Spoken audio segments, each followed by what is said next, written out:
Good evening. This evening is our monthly meeting of the Board of Adjustment. While we are having to change how we operate, we are still committed to a transparent process and encouragement of public comment during our meetings. We will be accepting testimony from parties. If you wish to testify on any particular petition before us this evening, use the Zoom platform. Please use the raise hand feature. You can raise your hand at any time and we will recognize you at the appropriate time for the presentation of evidence for each case. If in person, please hand staff your speaker's card. Senior Planner Travis Newberry will be moderating the hybrid meeting and will be asked to provide names of those individuals that wish to speak. I would like to call the meeting of the City of Wildwood's Board of Adjustment to order. The board members present today are Bob Morris, board member, Kevin Lux, board member, Jim Van Ness, board member, Arnie Sprungner, board member, and myself, Jared Frank, chair. The Department of Planning staff present is Joe Vunich, Director of Planning, Travis Newberry, Senior Planner, and Robin Keefe, Planner. City Attorney John Young and Court Reporter Courtney Talman are also present. First, I offer into the record of the affidavit of publication pertaining to today's meeting, March 16th, 2023, and take official notice of the zoning ordinance of the City of Wildwood, including Chapter 400, Article 2, authorizing establishing the Board of Adjustment's powers and duties. Now let me explain this hearing procedure. Please be aware the information I'm about to describe is also provided on the Board of Adjustment public hearing procedure handout, which was available online prior and up to tonight's meeting. This hearing is informal in its nature. However, the meeting's proceedings will be recorded by a reporter for future transcription if needed. The petitions are called in the order listed on the agenda. As the petition is called, I will ask the Department of Planning staff member to read each request into the record. Thereafter, the Department of Planning will have opening remarks and a brief slide presentation. Then the petitioner or his or her representative will be asked to state their name, address, be sworn in by the court reporter, and make a brief presentation to the board explaining the nature of the requested variance and present such evidence and witness testimony that may evidence the practical difficulties or unnecessary hardship that warrant the variance. The board will only consider the unique character of the property to determine whether they warrant the granting of a variance.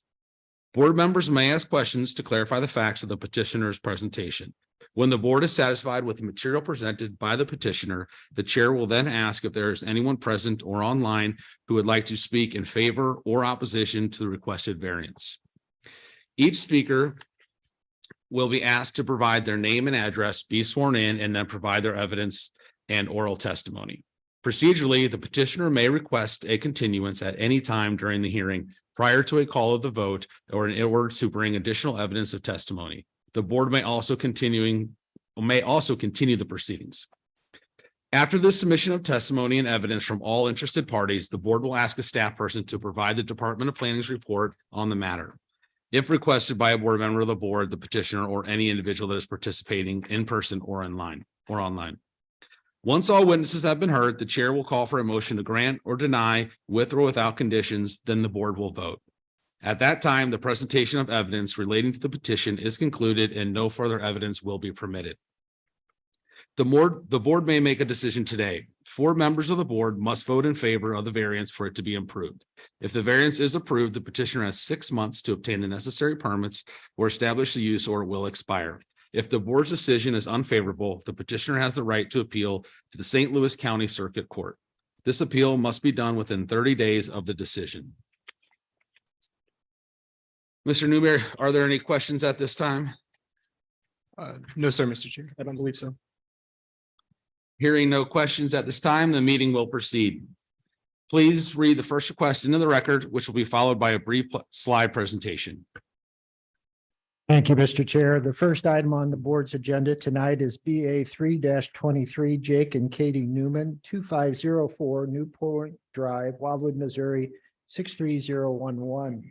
Request an exception to the minimum yard requirements general for the purpose of constructing an attached garage and in-ground swimming pool with concrete decking in association with a new single-family dwelling, which is also being constructed upon the property, all being located at 2449 Indian Tree Run, locator number 21V610212, Grunder subdivision, lot 1.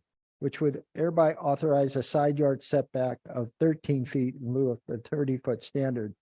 This request is contrary to the requirements of Chapter 415.090 NU non-urban resident district regulations of the City of Wildwood zoning ordinance. This particular property is located in Ward 3. Before having Ms. Keefe come forward to provide the slide presentation to the board and members of the public, the department would like to enter into the record the following items. Chapter 400, Article 2 of the Municipal Code, the Board of Adjustment. Chapter 415 of the same City of Wildwood Municipal Code, the zoning ordinance. The file that has been developed and maintained by the department regarding this request and all contents contained therein, including the department's report with recommendation. And then finally, Mr. Chair, any testimony, exhibits, plats, or maps or other items offered as evidence at tonight's hearing. Thank you.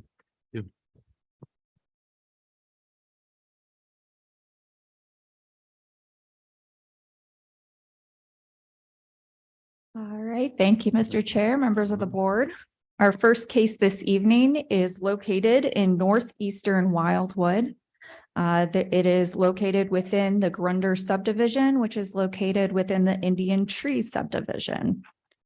And here you can see Shepherd Road in relation to Indian Tree Run. And as I'll talk about in a minute, this is actually transmission lines here.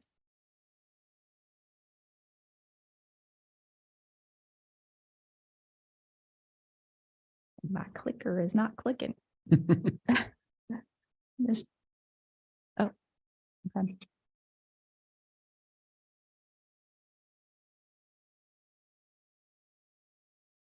Okay, thank you.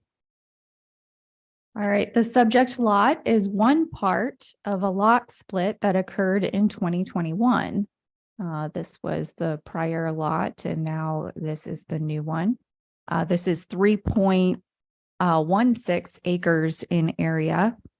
And as noted before, it does abut a transmission line to the north of it.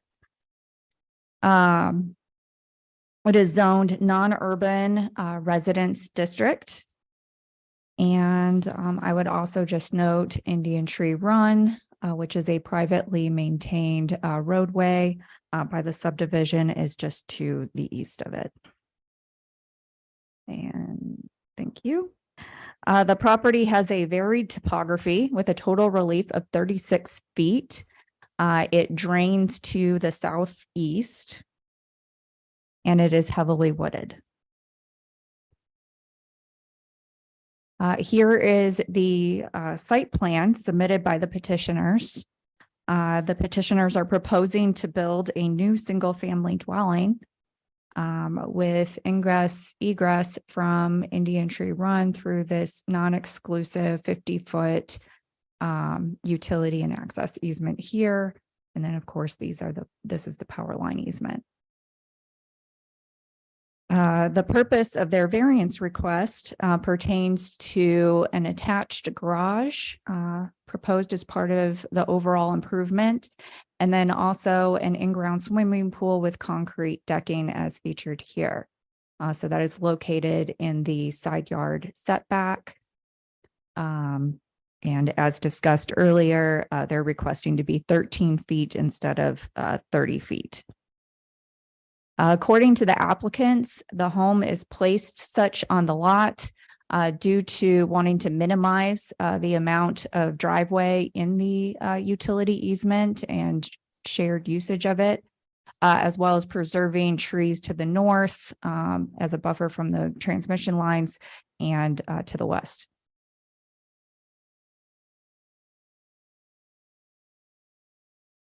This is Indian Tree Run. And we are looking south, and the subject lot is on the right in this photograph. Indian Tree Run, where it intersects with the transmission lines.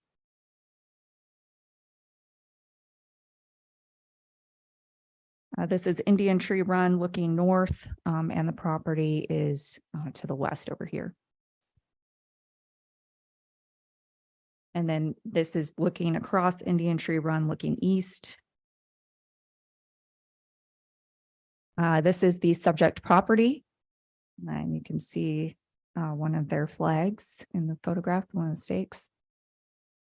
This is one of the garage corners.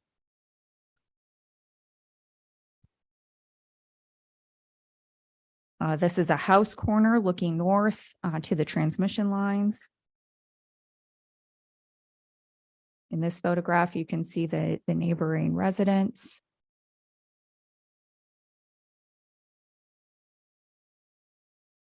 A house corner. And this is a garage corner facing the power lines. And this is probably the most representative of what we're looking at, as this is the garage corner as we're looking at Indian Tree Run over here where it curves around.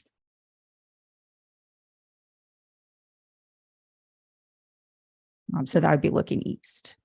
And this picture as well, this is just to give you a better view of kind of how the land falls around that curve. The abutting landowner to the east is in support of this request. It looks like this site has been developed over here, and so this is unlikely to be developed further. The HOA for Indian Tree Run subdivision has also supported the request, and they have also indicated that the current access from Indian Tree Run is acceptable to the subdivision. And that concludes my presentation this evening. If you have any questions of the department, we're available to answer them at this time. Thank you. Thank you, Ms. Keefe. At this time, will the petitioner please come forward, state his or her name, address, relation to the property, and then be sworn in by the court reporter? My current address or the address of the variance? Current address, please. Current, 2504 New Point Drive. My name is Katie Newman. And I am Okay. property owner. Thank you, my Ms. husband. Newman. Yep. Let's see if the You're right. Courtney is ready on her. end. Oh, She'll be on soon. There you go. Please raise your right hand. Do you solemnly swear that the testimony you're about to give in this cause will be the truth, the whole truth, and nothing but the truth? I do. Thank you. Courtney, Ms. Newman, can you please explain the nature of the request and the hardship or practical difficulty necessitating the variance? Sure. So as I stated before, Katie and Jake Newman, my husband and kids are back behind us. We're moving back to Wildwood. It's our hometown. Both of us grew up in Wildwood, went to Lafayette. We've got a baby on the way and have decided that we need a lot of help, and our family is all in Wildwood. So we decided to build our dream home. Mia might be with us for a while. She's got special needs, and we are building a big house for her. Reason for meeting. So there's a little bit of a discrepancy in the 13 versus 15 feet, but the reason we are meeting today is we'd like a variance for the 30-foot setback for the side yard to the east of our property. We need it to be adjusted to 15 feet. The main reason we need this is for safety and privacy of our family and our children. We would like to keep the aesthetic and the integrity of Indian Tree Run community by keeping more trees on the property. I do have a picture that I wanted to share with you all that wasn't up on the slides, but your pictures were very good, by the way. Thank you. Should I bring it up to you guys? Am I allowed to approach the bench? Yes. So right here, I'm pretty sure. On the slides up there, it looked very far away when we were kind of describing where the utilities were. Hmm. But this is where the access is, where all the property is. We don't get the variance, we take out this line, it's right here. And then we're afraid that, the trucks and everything would be difficult for kids. Play and safety. And all that. So we'd like to, I think kind of first. But we'd like to keep as many trees on that portion of the property, and I'm not good with north, south, east, and west, but I guess it would be on the north side of the property. And we would really, really like to keep those up and not take them out. So main reasons are safety and privacy, obviously, for our kids and our family. And we want Indian Tree to keep the aesthetics of what current homes look like there with the with the homes. So if we don't get the variance granted, our driveway would be encroaching really close to that picture that I just showed you all. And where there's like a little, I don't know, gravel driveway. And we would really like our drive not to be all up in there because there are a lot of trucks that drive through there, which we've seen.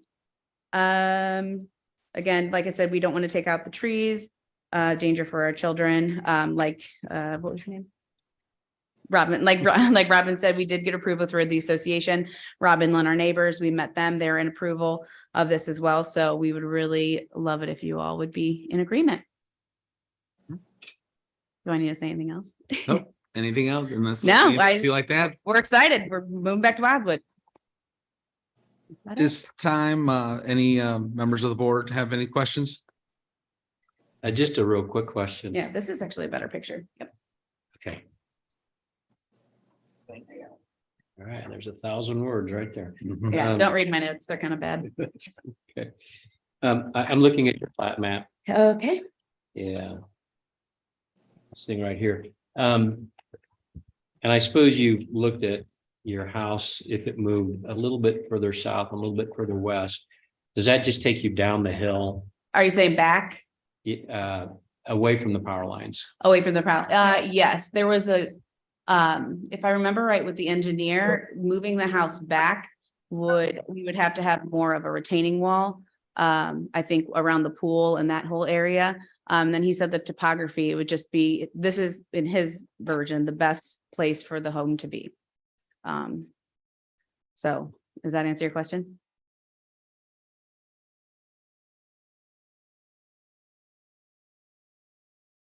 Any other questions from the board?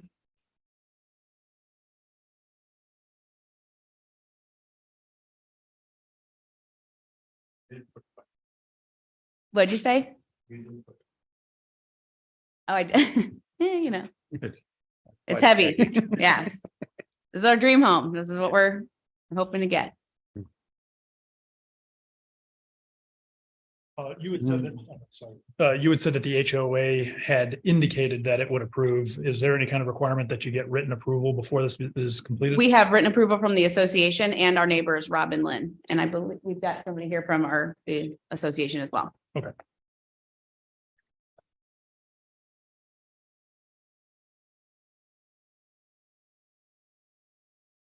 Any additional questions from the board? Seeing, Yeah, maybe real quick. So you did get from the HOA a letter of support for the variance. Mhm. Did you also get that for the ingress and egress? For the entrance, Yeah. yes, I believe that was included, right, Dave? Mhm. Okay, thank you. any other questions from the board? This time, are there any speakers in the audience who may want to speak in favor or opposition to this request? Yes, Mr. Chair, I have a speaker card from Ron and Diana Lacey. Oh, Flag. I'm sorry, I apologize. Thank you. I'm sorry, I grabbed the wrong stack. Mr. Jenkins. Mr. Jenkins? Thank you. Mr. Jenkins, if you could please state your name, address, relationship to the property and be sworn in by the court reporter. My name is Dave Jenkins, 18038 Turkey Bend Drive in Wildwood, which is in the Indian Tree subdivision. And raise your hand. Do you solemnly swear the testimony you're about to give in this cause will be the truth, the whole truth, and nothing but the truth? Yes, I do. Thank you. Thank you, Mr. Jenkins. I'm one of the trustees currently in the subdivision and would correct one thing that Robin said. This lot is part of the Grunder subdivision. It was part of a 7-acre lot that had been next door to Indian Tree. It's not actually in Indian Tree subdivision. And in 1976, when the developer Emmendorfer was developing Indian Tree, Jerry Sackberger had the lot, had this 7-acre lot. And he entered into a deed and easement deed and agreement between the developer and the landowner to have access to that 7-acre lot by way of an easement on the south end of the 7 acres. And they also had an easement on the utility under the transmission line that gets out to Indian Tree Run. And in that original easement deed and agreement was a stipulation that that property owner had access and in use of Indian Tree Run, and in essence complies with all of the other benefits and requirements of the Indian Tree indentures. So with that understanding, when Ms. Grunder was in the interest of, she was selling the house on the south part of the lot. And so she wanted to divide off the north 3 acres to sell that as a separate building lot. And that's the property you're looking at here, the 2449. And in consulting with our attorney, we are in agreement and understanding that that same easement, the way it stipulates that it goes with the property. So it would go with this north lot as well as with the south lot. And with that understanding with the Newman family, they will be members of the Indian Tree community, although not living within the Indian Tree subdivision. And so they will be part of the community and will be participating with maintenance of the street and have the benefit of the street lights that the subdivision provides to the residents of the community. Like I said, that goes back to 1976. And we did confirm that it is still in force it's registered still with St. Louis County. And we support their request for a setback variance. And on one place it had 13 feet, in another place you had 15 feet. I'm not sure where the difference comes, but on the card that we got in the mail, it said 13 feet, but what I saw on the plot plan says 15 feet. We don't care if it's 13 or 15. And I have talked to the owners, Lynn and Rob, and they're okay with it as well. And that part where Rob and Lynn live on the east side of this property, you'll see how that's kind of a crazy shape. Rob and Lynn live on the south end of that, so the south out section, and there's nothing that they're going to be able to build on the north end of it. The only thing I know of that might be put on the north end, almost right where that little narrow part is up there, Missouri American Water got approval, I think, Joe, to put one of their signal posts on that. I haven't seen them put it up yet, but maybe they're getting enough signal with the other two that pick up parts of Indian Tree. But was approved at one time to put up that Missouri American Water signal tower. That's all I've got, unless you have any questions. Thank you, Mr. Jenkins. Anybody have any questions for Jenkins? I do have a real quick one. So this lot is not part of the Indian Tree subdivision. Right. It's Grunder subdivision is what it's called now that she divided it off. Prior to that, it was just, it was known as 2443 Indian Tree Run. Okay. Because they accessed it through an easement on the south end of the property between two lots that Emmendorfer was developing in 1976 that are in Indian Tree. Okay, so they're not part of the Indian Tree subdivision, Right. but yet some way, somehow, somewhere, they're agreeing to, I guess, the rights and obligations or whatever of Indian Tree. And that goes back to that 1976 easement deed and agreement that's registered and recorded in St. Louis County. Okay, and so as an HOA, Right. do you have authority over that lot? in what it can do and what it can't do? Yes. Yes, okay. They, So there's there's they're in no agreement with with that. complying with the, they can't put a business there. They can't do that kind of thing. Sure. And there's no other, like, there's no Grunder HOA or anything like No. that. Okay, There's just so one. we don't have any overlap thing going on here, right? Okay, okay, thank you. Okay. Thank you. Thank you, Mr. Jenkins.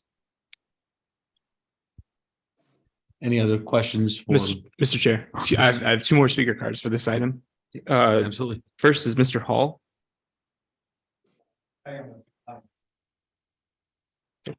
And then Ms. Hall.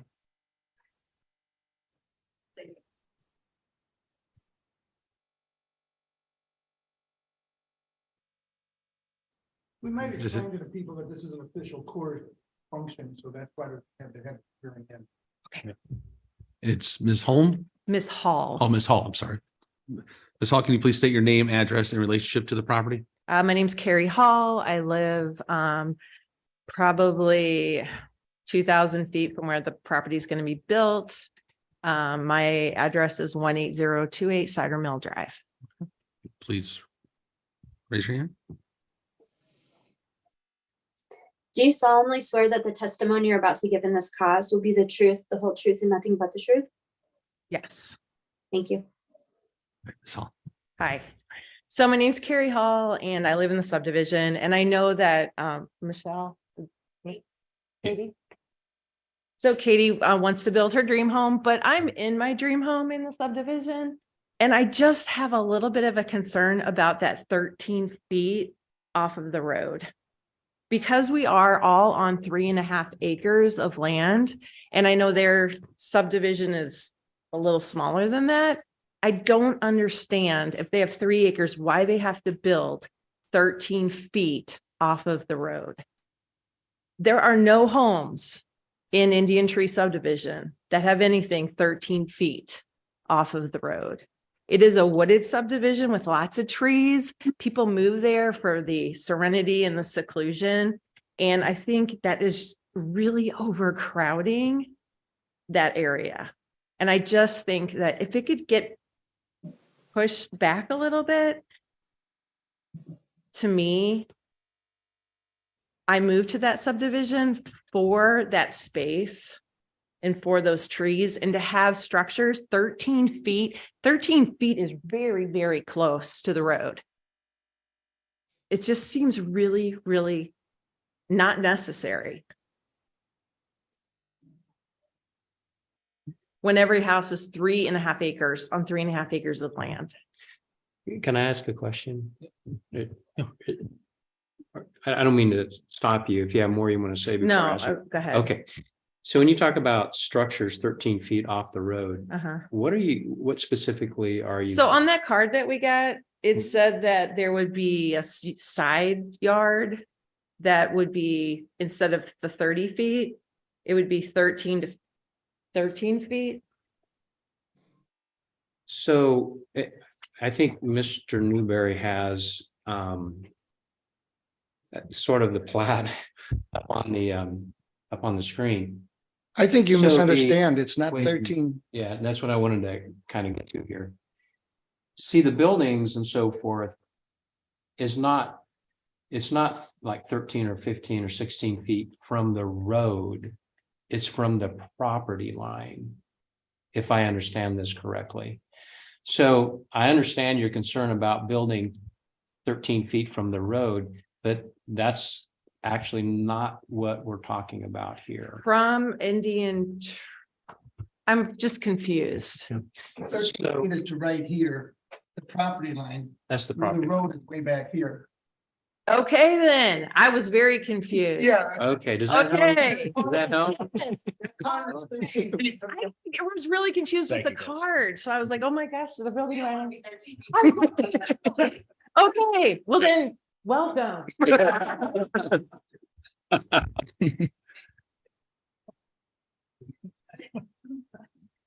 Good to clear things out, right?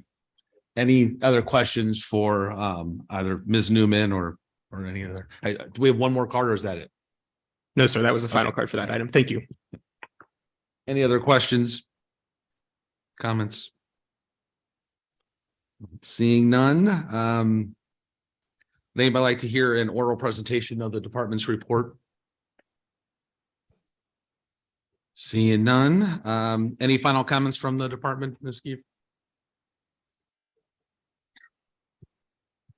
Okay, if Mr. Newberry would bring up the site plan again.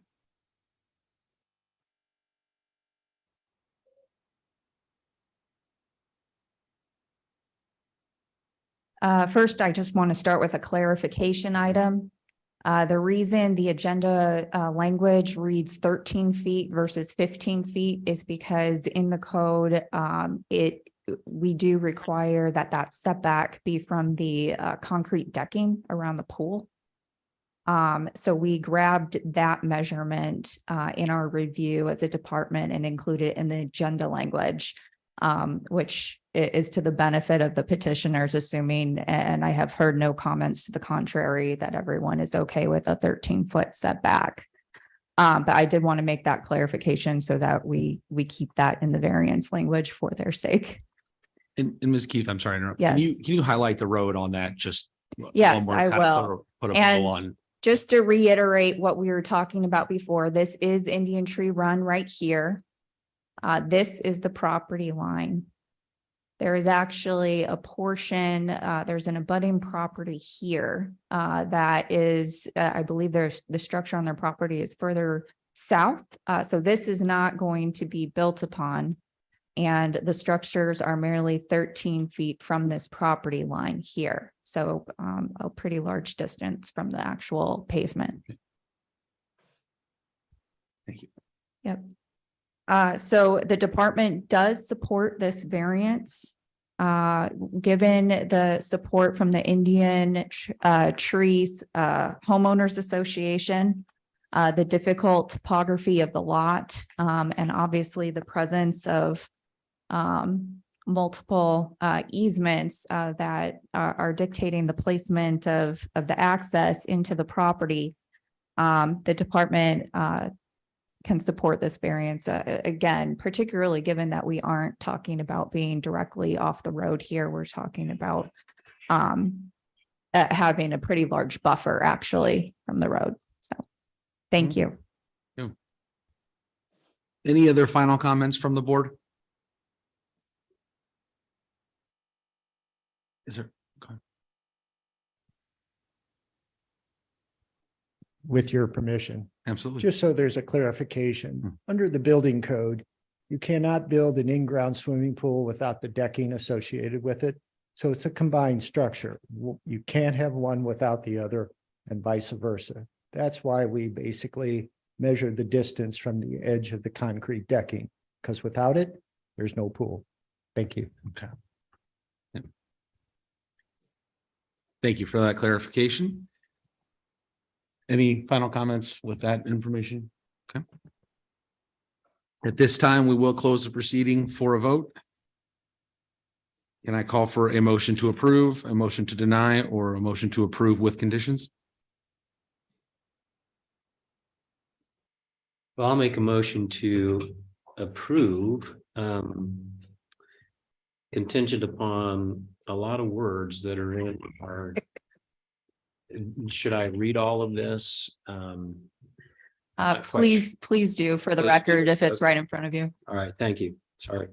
Okay, so I make a motion to approve the variance request contingent upon satisfying all requirements by the Department of Public Works and Department of Planning, which are part of the zoning authorization process, along with the condition, and this would be another condition. The department would also request the applicant provide a letter of approval from the homeowners association in regard to both the variance request and the plan proposed for ingress and egress to and from the lot. Thank you, Mr. Sprunger. Do we have a second to Mr. Sprunger's motion to approve with conditions as just stated and also in the department's report? I'll go ahead and second that. For clarification, the petitioners have already satisfied that second condition. That's what I thought I heard, but yeah. Okay. Should we have the motion restated at that point? Okay. You have a second to I'll that second. motion? Okay. Mr. Morris, how do you vote? I have for approved. If I can vote for the speaker in the back, I'll vote for you too.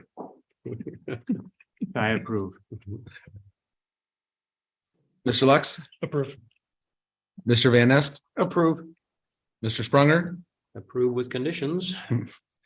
and I approve with the stated conditions as well. Congratulations, your variance is approved with those conditions. Thank you. Congratulations.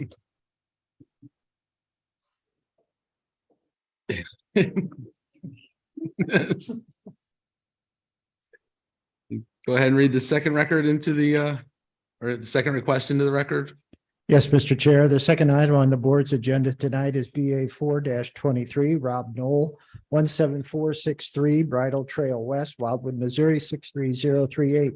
Request an exception to the accessory buildings and structure standards for the purpose of replacing an existing outbuilding, 960 square feet, with a new accessory structure, 3,200 square feet, upon the property located at 17463 Bridle Trail West.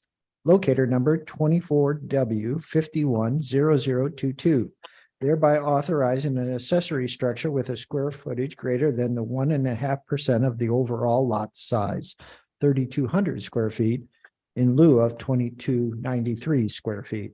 This request is contrary to the requirements of Chapter 415.090 NU non-urban resident district regulations of the City of Wildwood zoning ordinance. This particular property is located in Ward 1. And again, before Ms. Keefe comes forward to do the slide presentation, department would like to enter into the record the following items. Chapter 400, Article 2, Board of Adjustment of the City of Wildwood Municipal Code. Chapter 415 of the same City of Wildwood Municipal Code, the zoning ordinance. A file that has been developed and maintained by the department relative to this request and all contents contained therein, including the department's report with recommendation. And then finally, any items that are offered tonight as testimony or evidence regarding this cause, including any exhibits, plats, or other submittals. Thank you. Thank you, Director Munish. Ms. Keefe? Thank you, Mr. Chair. All right, members of the board, our second case this evening is located in southwestern Wildwood. And we are, okay, there we go. It is abutting Rockwood Reservation, actually, from the west and the south. And just so you can place it, the Rockwoods Reservation should probably do it for you. There's Manchester Road, and this is Highway 109. The property is located at the terminus, the terminating cul-de-sac actually of West Bridle Trail. It is 3.5 acres in size, and it is zoned non-urban residence district.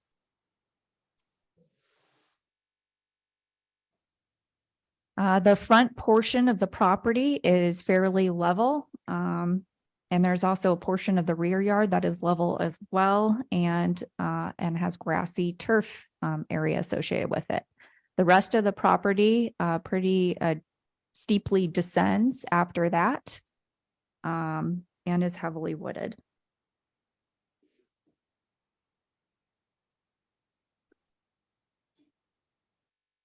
This is the front of the residence, and we are looking southwest.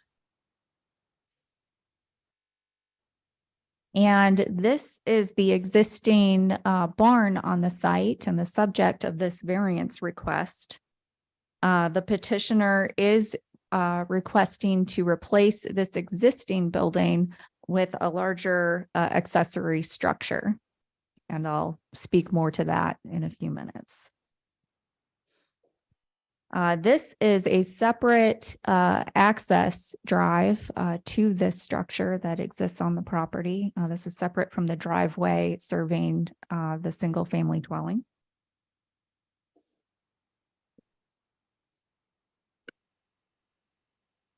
So here is the submitted site plan by the petitioner, and here you can see the access road in question.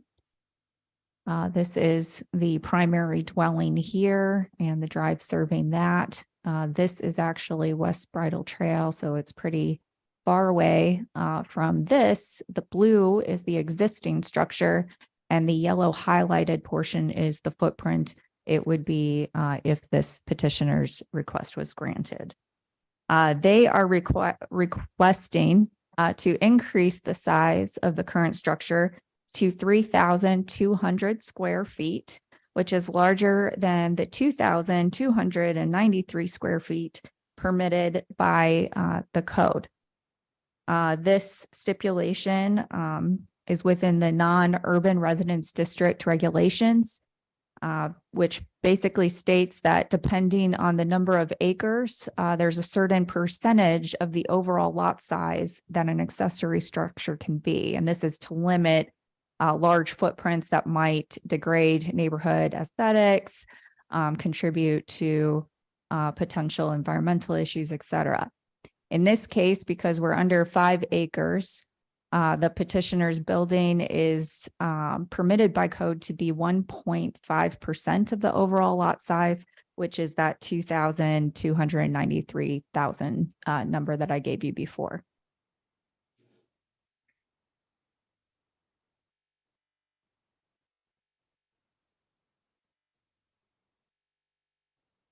And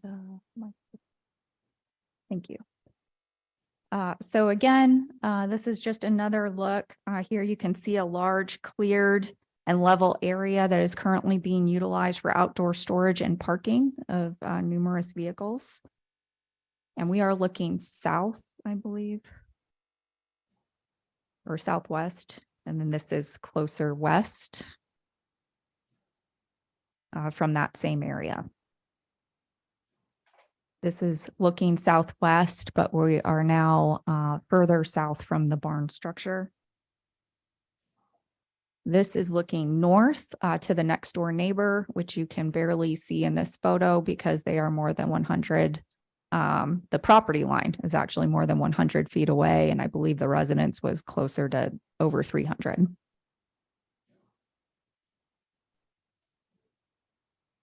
This is looking east. Just in front of the existing barn.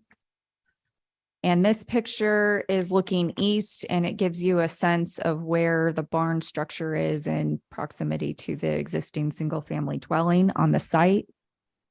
And here you can see the hillside there as well. This is looking west at the rear of the existing barn. And you can see signs of wear and tear. This is looking southwest from up the hill near the residence to give you a sense of that entire area. This is looking northeast to Bridle Trail West. And I believe I'm standing right in front of the residence. And they do have a pool improvement on their property and a pool pavilion, which is featured here. And this is looking northeast. There has been one extremely similar variance almost to the T within the subdivision. So here you can see the petitioner's property, and this is where the other variance was granted for a similar outbuilding structure.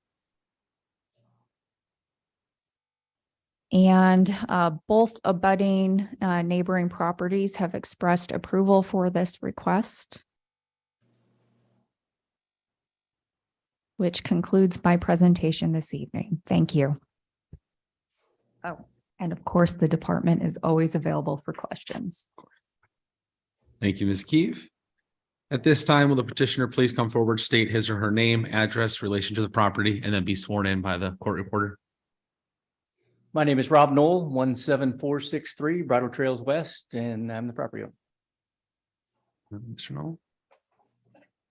Do you solemnly swear that the testimony you're about to give in this cause will be the truth, the whole truth, and nothing but the truth? I do. Thank you. Mr. Knoll, if you could please explain the nature of the request and the hardship or practical difficulty necessitating the variance. Yes, and it's pretty explicit pictures, so you can kind of tell exactly why I'm looking to replace this barn. This shed barn, whatever you want to call it, has been there since, I believe, 1973, 1976, somewhere right around in there. And it was a structure that the original builder of the home put in place for a storage shed. It's seen its useful life and then some. I've been kind of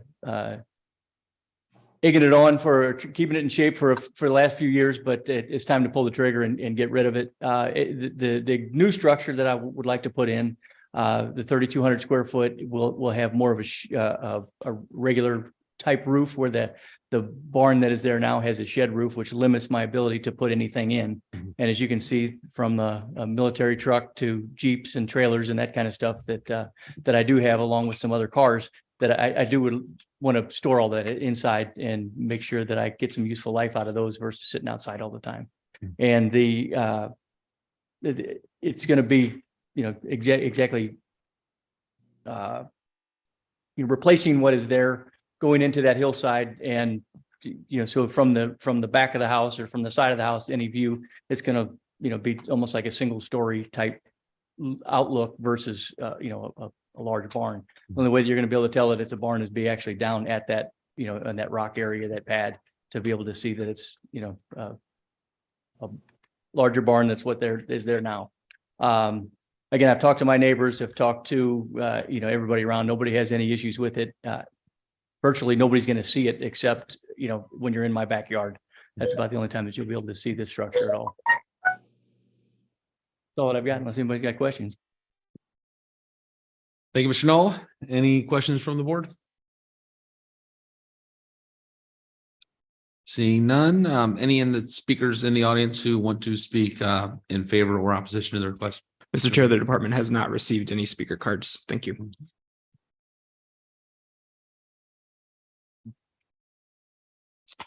Anything else you'd like to add, Mr. Knoll? Would anyone like to hear an oral presentation of the department's report? Seeing none. Any final comments from the department? So the department is supporting this variance request this evening. As Mr. Knoll stated, it is a very it is going to have minimal impact on the surrounding neighborhood. The location within the property is pretty hidden from view. While generally, the department would not be supportive of a very large structure like this, in this case, there is already a substantial cleared area. To build two structures might involve additional disturbance to the site, which seems unnecessary in this case. Out of an abundance of caution, and just as good neighbors, we contacted Rockwood's Reservation and the Department of Conservation, and they indicated they have no concerns.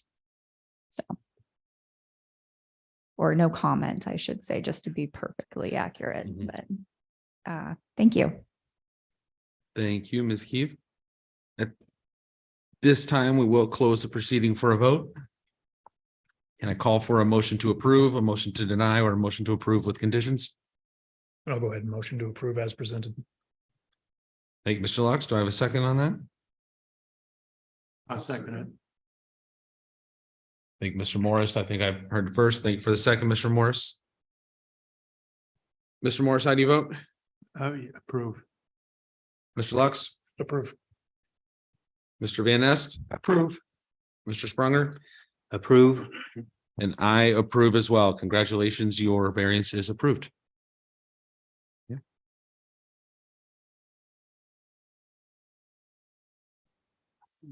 And with the third request, Mr. Bunich. Thank you again, Mr. Chair. Mr. Chair and members of the board, the third request on tonight's agenda of the board is BA 5-23 Dennis W. and Nancy L. Bryant Revocable Trust, 1422 Bald Eagle Road, Wildwood, Missouri, 63038. Request an exception to the minimum yard requirements general for the purpose of constructing a new above ground swimming pool with associated equipment and sun deck and walls upon the property located at 1422 Bald Eagle Road, locator number 26U, 530046, Old State Farms Edition, Plat 1, Lot 27, which would authorize a southwestern side yard setback distance of 6.5 feet in lieu of the 30-foot standard. This request is contrary to the requirements of Chapter 415.090 NU Non-Urban Resident District Regulations of the City of Wildwood zoning ordinance. This particular lot is located in Ward 6. As with the previous two cases, the department, for having Ms. Keefe come forward with a slide presentation, would like to introduce in the official record the following items. Chapter 400, Article 2 of the City of Wildwood Municipal Code, the Board of Adjustment. Chapter 415 of the same City of Wildwood Municipal Code, the zoning ordinance. The file that has been developed and maintained by the Department of Planning regarding this particular request, and all contents contained therein, including the department's report with recommendation. And then finally, any testimony or evidence that is offered as part of tonight's hearing, including any exhibits, plats, maps, etc. Thank you. Thank you, Director Dinich. All right, thank you, Mr. Chair, members of the board. Our third case this evening is located in southeastern Wildwood, because we just want to visit all areas of Wildwood this evening. It is located in the Old State Farms Edition. And you might note the proximity of the subject lot to the Merrimack River, which is located here.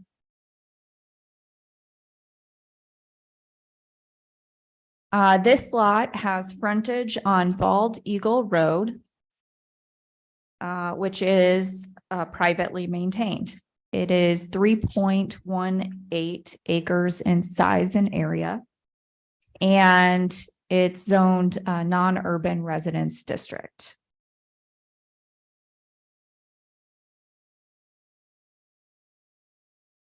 The site is currently occupied by a single family dwelling that is built 13 feet from the southern property line. Here you can see the dwelling here and the property line. This property was granted a variance for such in 2008 by the city's Board of Adjustment. While the home was built in 1984 and was subject to the underlying zoning district conditions, there was no variance ever recorded in St. Louis County for the structure. So this effort in 2008 was to make the structure a legally conforming residence. Here is the contours of the site. You might note that it slopes significantly towards the southern property line, and it is heavily wooded. This is the front of the dwelling, looking southeast. This is the site plan submitted by the petitioner. Though for the purpose of examining the request, I did put in an approximate 30-foot side yard setback line, so you could see just how close the structure is to the property line. The applicant is requesting to put in an above ground pool and sun deck just to the rear and to the side of their property. And that would be 6.5 feet away from the property line, and those improvements would be located almost entirely within that 30-foot side yard setback area. This just gives you a closer look of the improvements proposed by the petitioner. Here's the above ground pool. Whoops. I apologize. Got ahead of myself. Okay, there we go. So this is the above ground pool here. This is the proposed sun deck. And then this would be pool equipment here. And as you can see, the proposed pool, the proposed sun deck would be 6.5 feet away at its closest, and the proposed above ground pool would be 8.75 away from the property line. This is looking southwest. Sorry. This is looking across the street, looking north. My apologies. And this is Bald Eagle Road in front of us. This is looking north, Bald Eagle Road. And this is looking southwest at the intersection of Wills Hollow Road and Bald Eagle Road.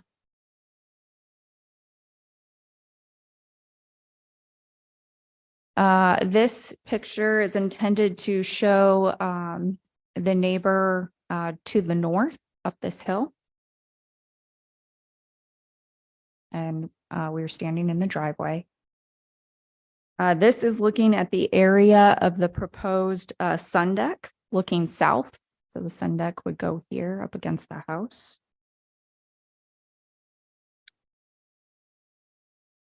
This is looking to Bald Eagle Road from the area of the proposed improvements. This is looking south.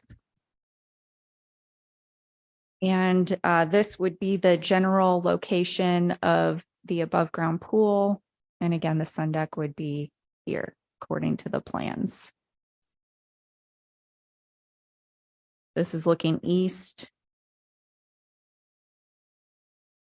This is looking northwest from the area of improvements. This is the other side of the dwelling looking southeast. And this is the other side of the dwelling looking south. There have been 4 similar variances within the surrounding area. And they are noted in detail in the report.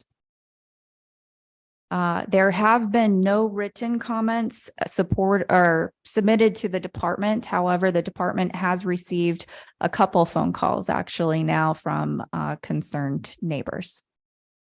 Thank you. Thank you, Ms. Keefe. At this time, will the petitioner please come forward, state his or her name, address, relation to the property, and be sworn in by the court reporter? Good evening. My name is Dennis Bryant. I'm here with my wife, Nancy Bryant. We live at 1422 Bald Eagle Road. We're both retired, fixed income, and did I answer the question? You gotta raise your hand. Yep. Raise your hand, sure. Relationships of the property, and then we'll get you sworn in. And we're the owners of the home. Thank you. Okay, Mr. Bryant.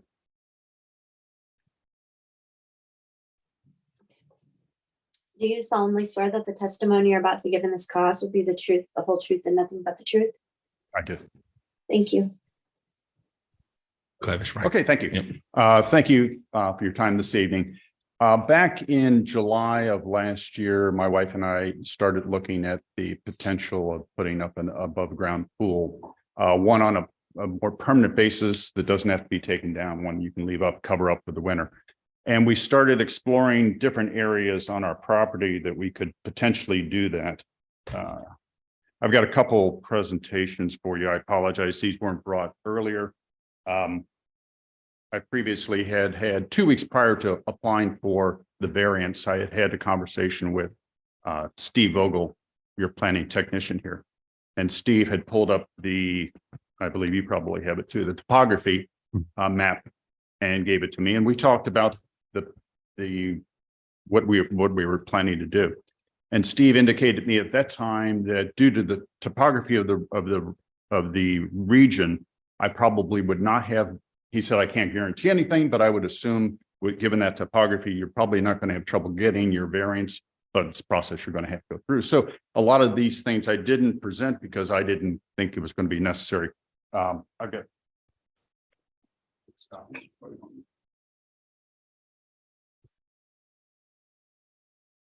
So back in July of last year, we started looking at different areas of our property that we could place the pool. And we started getting bids for different areas. that we could look at. The property is very steep. When the property was built, we ended up having to put in I believe it was a 10-foot frost wall with a 9-foot foundation wall on top of it because it was so steep.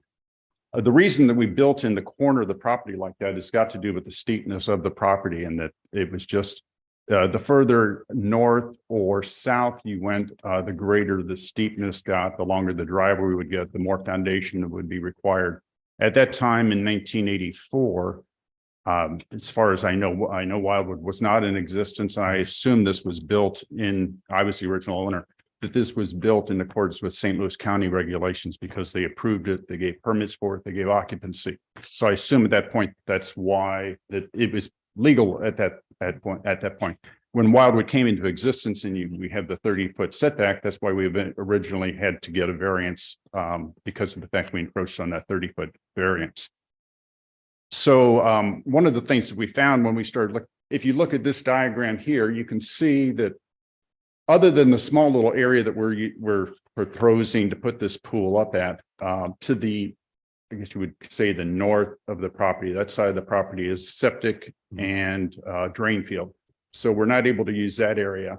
So we've got really just a small area behind our home that would be possible to put that pool into.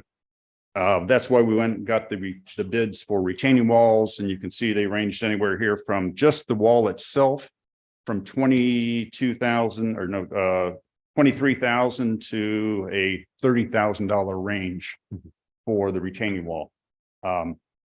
Being on fixed income, we really couldn't afford to do that. So we looked at the area that we're submitting now to you. In reality, for the past 6 years, we've had a pool there for the past 6 years. We didn't realize it was a Intex pool. It was actually larger than the one we're proposing right now. We had a 9 by 18 foot, 52-inch pool. We put it up every year, used it, took it down in the fall. Didn't realize that there was a zoning requirement for it. We assumed since it was a portable pool that you set up and took down, there was no requirements. When we started looking into going to a pool that you leave up all year long, I discovered by looking into it that it does require zoning. Not only zoning requires permits, requires the county, that we didn't know. So we decided we want to do this the right way.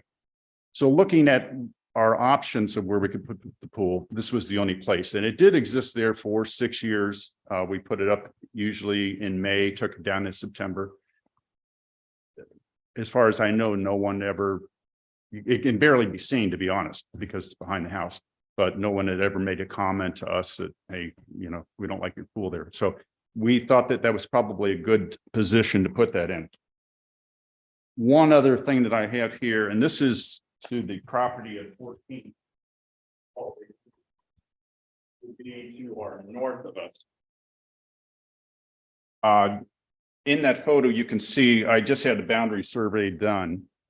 And on that boundary survey, you can see a couple of the sticks there that they put as property markers. And what you're looking at there is a concrete retaining wall of 1426.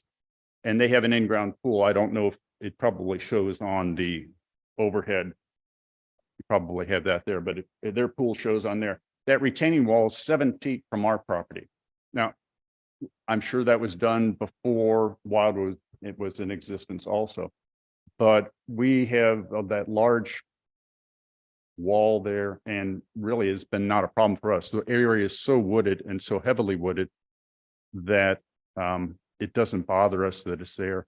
But I wasn't sure if when the planning department went in, if they looked at that, if it's a consideration as far as approval for us. I know they have in their petition or in their findings, I think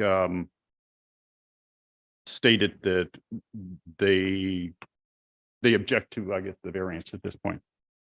So based upon the standard for granting a variance related to the unique hardship and practical difficulty relating to the property, when it's applied to accessory structure of this nature, it says cannot meet this high standard for the department to recommend. From a financial standpoint and a topography standpoint, there really is no other practical place for us to put a pool at this point.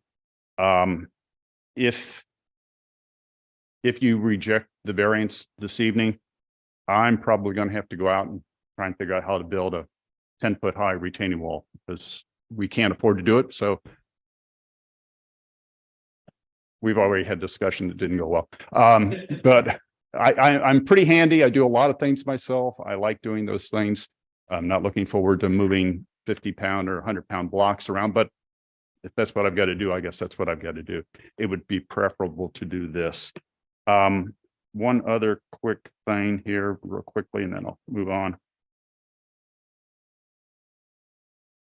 So basically an alternate location on this property, I think the department said that the proposed location for the above ground pool is convenient, but other locations on the property can be considered. The north, or I guess we would call it the northeast side, because of the drain field and the septic is not available to us. And as you can see, to stay within the 30-foot setback, there's a very small area that would be usable. So therefore, it would be very difficult. The other is the land use policy of the city of Wildwood Charter states that it's a public policy, and I'll just protect the green public parks, green spaces, conserve soil and reduce erosion, protect water quality, preserve trees and natural areas. For the pool at the proposed location, we would lose one tree. It's a 16-inch in diameter tree.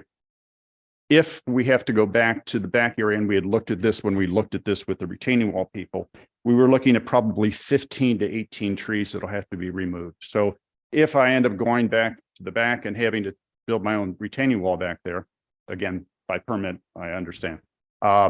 We would end up having to remove 15 to 18 trees, 4 of which are considered, I've got old growth, but I think it's called grand growth, I think is maybe the terminology we use.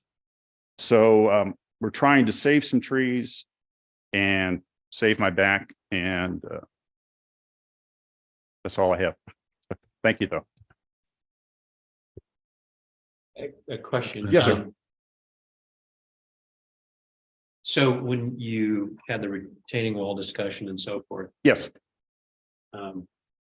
is this the other? there are 2 decks there, right that area there. It doesn't show on that area but there are 2 decks there, and it would be right on the outside about where you're showing. Right in that area there is about where that you would have to come out. I think it's Build the retaining wall 15 out. feet to build the retaining wall out, about 15 You feet build a out. retaining wall out here and you Correct. put your pool in there. Correct. And because of the slope of the land, the retaining wall would have to be somewhere between 10 and 12 feet high. 10 and 12 feet high. That's for an above ground. If you wanted to do above in ground, it'd be even higher than that. That's for real. Okay. Thank you. Thank you. Any other questions for Fisher? Do you know the status of the lot next to you? It is currently vacant. It has been vacant since I purchased this property back in 1984. Every now and then I do see for sale sign, it's up and then it goes away. So I'm not sure of the status of it.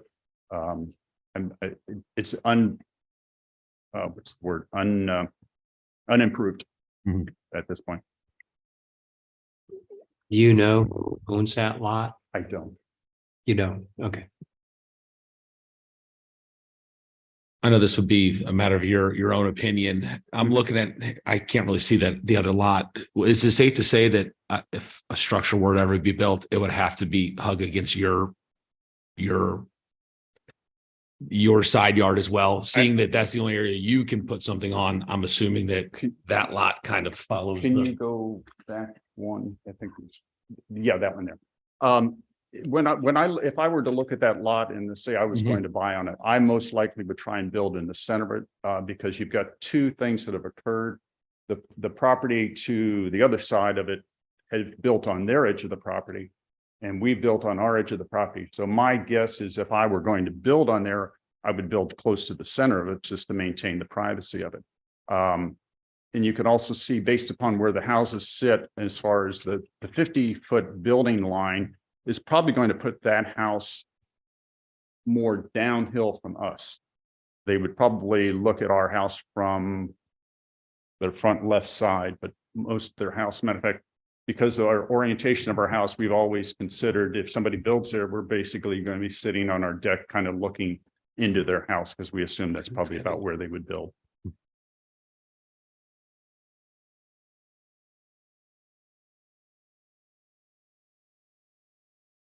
Any other questions from the board? Thank you.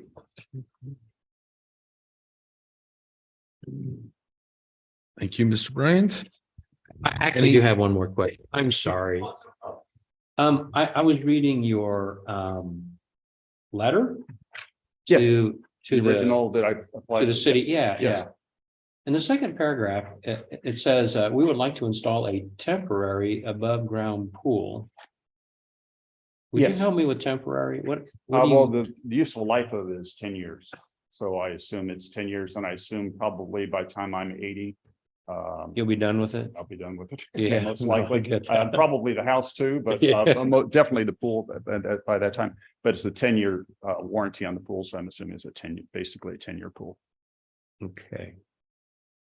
In other words, it's not my thought on temporary is versus an in-ground that's Right. there until you fill it with concrete again, or something like that. So are you thinking after those 10 years, you're going to remove it?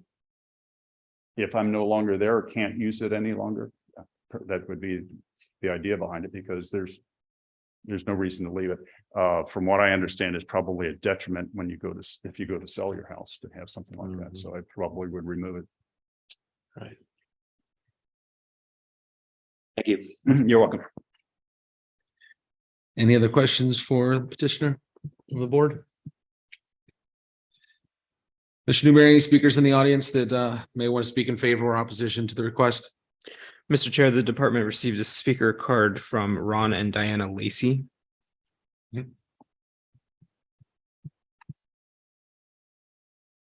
Good evening. Good evening. If you could please state your name, address, relationship to the property, and then be sworn in by the reporter, please. My name's Ron Lacey. I'm here with my wife Diana. We live at 1448 Bald Eagle. We are also the mysterious owners of the lot 1418 Bald Eagle.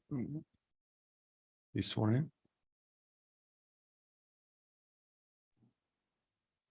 Do you solemnly swear that the testimony you're about to give in this cause will be the truth, the whole truth, and nothing but the truth?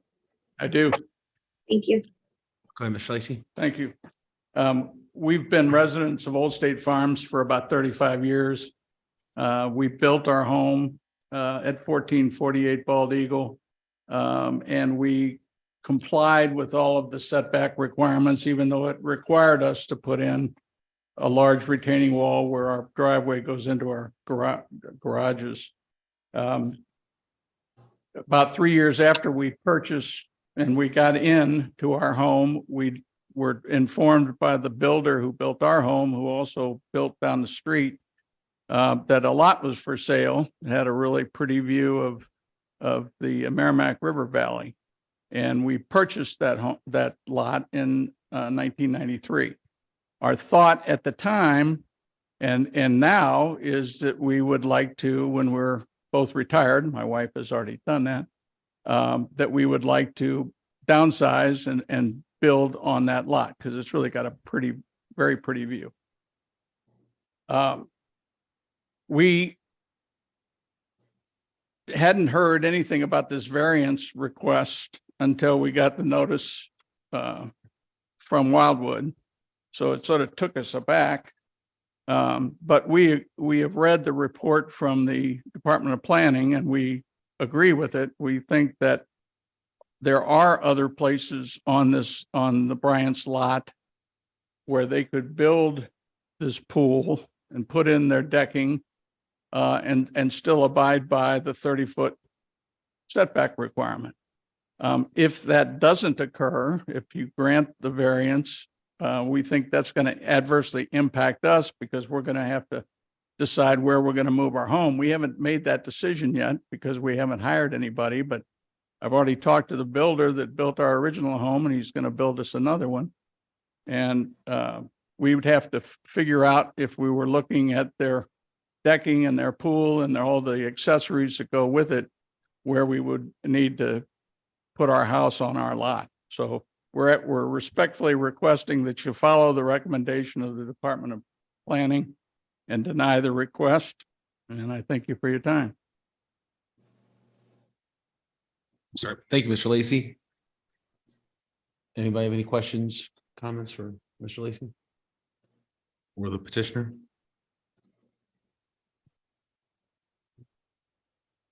Good. Any other speakers in the audience, Mr. Newberry? Yes, sir, Mr. Chair. The department received a note from Mr. Andy Coltis. I don't know if he wishes to speak or not. It came in on a piece of paper.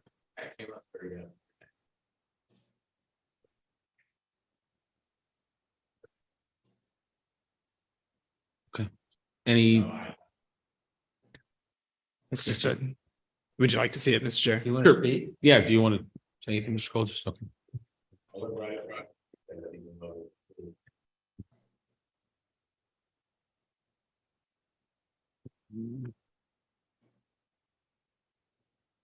Mr. Chairman, I think I have a question for Mr. Lacy. Sure. Go ahead. Since if you put your home, those are heavily wooded lots. If you put your home like in the center of your lot, between the property lines, through all the trees and all, will you be able to see his pool? If we Yes. grant it? Yes, I believe we will, depending on what time of the year it is. Well, yeah, But I believe we will. And one of the things, because of the view, our lot has a very pretty level lot. It's not steep. And so we would like to move the house as far up towards the Bryants as we possibly could, so that we could take advantage of the view. It just gets us up a little bit higher. So I think the answer to the question is yes, we would see his decking and his pool and all of his accessories. that was just my question. With all the woods and all, I didn't know whether you'd see it or not. I think we would. Down where we are, it's pretty rocky. So we've got some cedars, but we don't have a lot of oak trees. So yes, we would be able to see it. Thank you. And Mr. Lacy, do you have a time frame that if you had to put a time frame to it, what do you think that would look like for you building your home? Well, as I say, my wife just retired, so I'm starting to get some pressure to retire myself. So I would say within the next couple of years, we're going to do something. Our kids are out of college now, so frees up some money. So another question, you feel like you'd see the pool on the deck and so forth. Mr. Newberry, could you put the image up of the blue box, I think it is, the house, whatever. Cause I want to just. There you go. All right. So the alternative for the petitioner, of course, is to build a fairly substantial retaining wall right here. Okay. So I just, I think I understand what you're saying. I really do. What I wonder about is, you may be looking at a retaining wall. Okay. If the pool's not here, and I'm not really advocating for one way or the other, I'm just trying to think this through. It's kind of like, well, what would you rather look at? Might very well rather look at the retaining wall rather than all the accessories and the pumps and everything else that I'm going to. Okay, I just wanted to make sure we sort of talked about that a little bit. Yeah, okay. Absolutely, Mr. Bryant. You can. Mr. Bryant, if you could come to the podium, please, just so the court reporter can understand. I think on the diagram that I submitted to you, I showed a pool heater on the side of the house along with, and we cannot afford a pool heater with that. So that would be eliminated. There would be nothing else on the side of that house. The pool pump itself would be under the screened in deck, which is between the house and the pool. In that area right there would be where the pump would be. As far as I think on the original diagram I submitted, it showed a pool heater, a heat pump located in one of the boxes on the side of the house. That's no longer in our plan right there. Is that small yellow box at the top is where we originally were thinking of putting a pool heater. but we can't afford that. We don't anticipate adding one. If we did, it would probably be back under the screened-in deck where the pump is, not on that side of the house. I just want to clarify that because it did that when I submitted it, that's what we were thinking at the time. Till we priced. Is there any sense of, there's just not much room here, as. No, I agree. Yeah, I agree. that's kind of a problem, isn't it? Yeah. I mean, it's not like you could put trees in or grow things that would provide a shield, because I understand. I wouldn't want to look at your pool either. I understand. I had one years ago. The only thing that I would say is if Mr. Lacy is concerned about seeing a pool, the alternate location is going to be more downhill from where this one will be. And based upon where he's talking about possibly putting his house, I would think he would have a greater exposure to that pool at that point. But I understand his concern. I understand his concern. I don't know if Mr. You've driven by our house in the past 6 years, if you've noticed the pool in that location. You have? I have. Okay. And you didn't object to that? Mr. Yep. It was temporary. Mr. Brown, yeah, go ahead. Conversation. Yeah, we'll kind of bring it back to, Okay. to here, Mr. Brown, please. Thank you. So he would not object if we just went with a pool we took up and down every year? Is that what I'm understanding him to say? Go ahead, Mr. Lux. Well, that would be my next question is, so you mentioned you used the Intex above ground pool in the past. Correct. To your knowledge, is there anything that would prevent you from doing that again if you wanted to go the seasonal route and just keep putting it up and taking it down from placing it there? Other than my wife yelling because I get on the roof and put up like heating panels on the roof, but or the fact that we have to take it up and down every year, no. It's Okay. just the physical activity of doing it that I'm reaching the age where it was becoming more difficult to do that. But Okay, other than that, that's it. so given that you have the current concrete structure and everything else already in place to do that, an option for you would be to continue to keep doing that seasonally if you chose? There is no concrete structure there. It's just Well, the patio dirt. area. It's a pad, right? Exactly. Okay. Yes, correct. That is Okay. correct. Thank you. Thank you, Mr. Wright. Good, Mr. Van Ness. I'm a little stumped on this. While I believe for the petitioner, that's the perfect place to put it. It's behind the house. It's substantially lower in elevation from the driveway. But now the neighbor has got valid points also. So I guess my question would be is, could a portion of that sidewalk and stuff be taken out and we require evergreen screening? It's a compromise. And Mr. Vunich, I'm addressing you.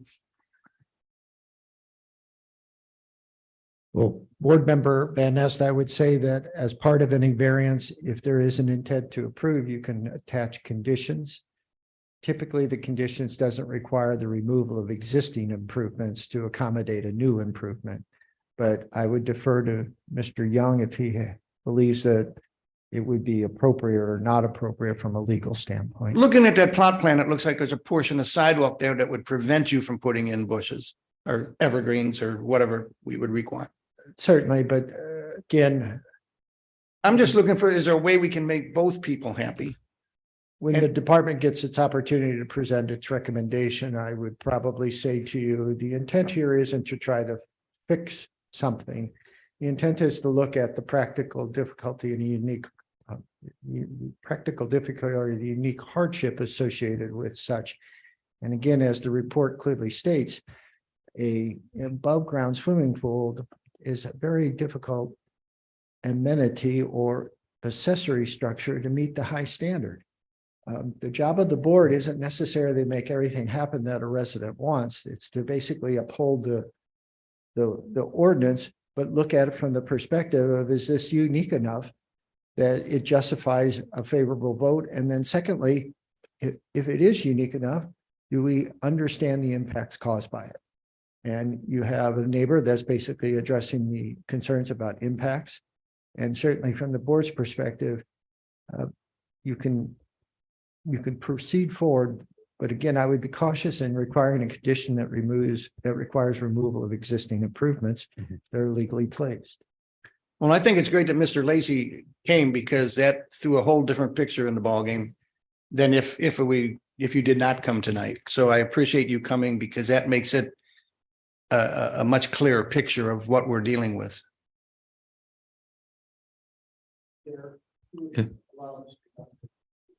Please, Mr. Young. Yeah, and I mean, ultimately, I'm going to agree with the department regarding what the standard is for a variance, which is there a unique nature of the property that is not man-made? So it's a unique nature of the natural landscape of the property that would present such a practical difficulty in the use of the property, not a particular use of the property, but the use of the property generally that would warrant the variance. Because you're really looking at an exception to the law. You are being asked, should we provide an exception to the law? Thank you, Mr. Young. That being said, any other comments, questions for the petitioners? Mr. Chair, excuse Yes. me, I do have one additional speaker card. Okay, Yeah. let's go ahead. Mr. Lindhorst. Okay.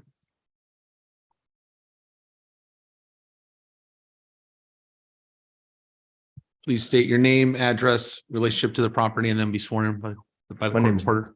My name is Dale Lindhorst. My address is 1407 Bald Eagle Road. Live about 5 houses from the property in question. I'm also one of the trustees of the road maintenance agreement. It maintains a private road in that subdivision, the Olmsted subdivision. Please raise your right hand.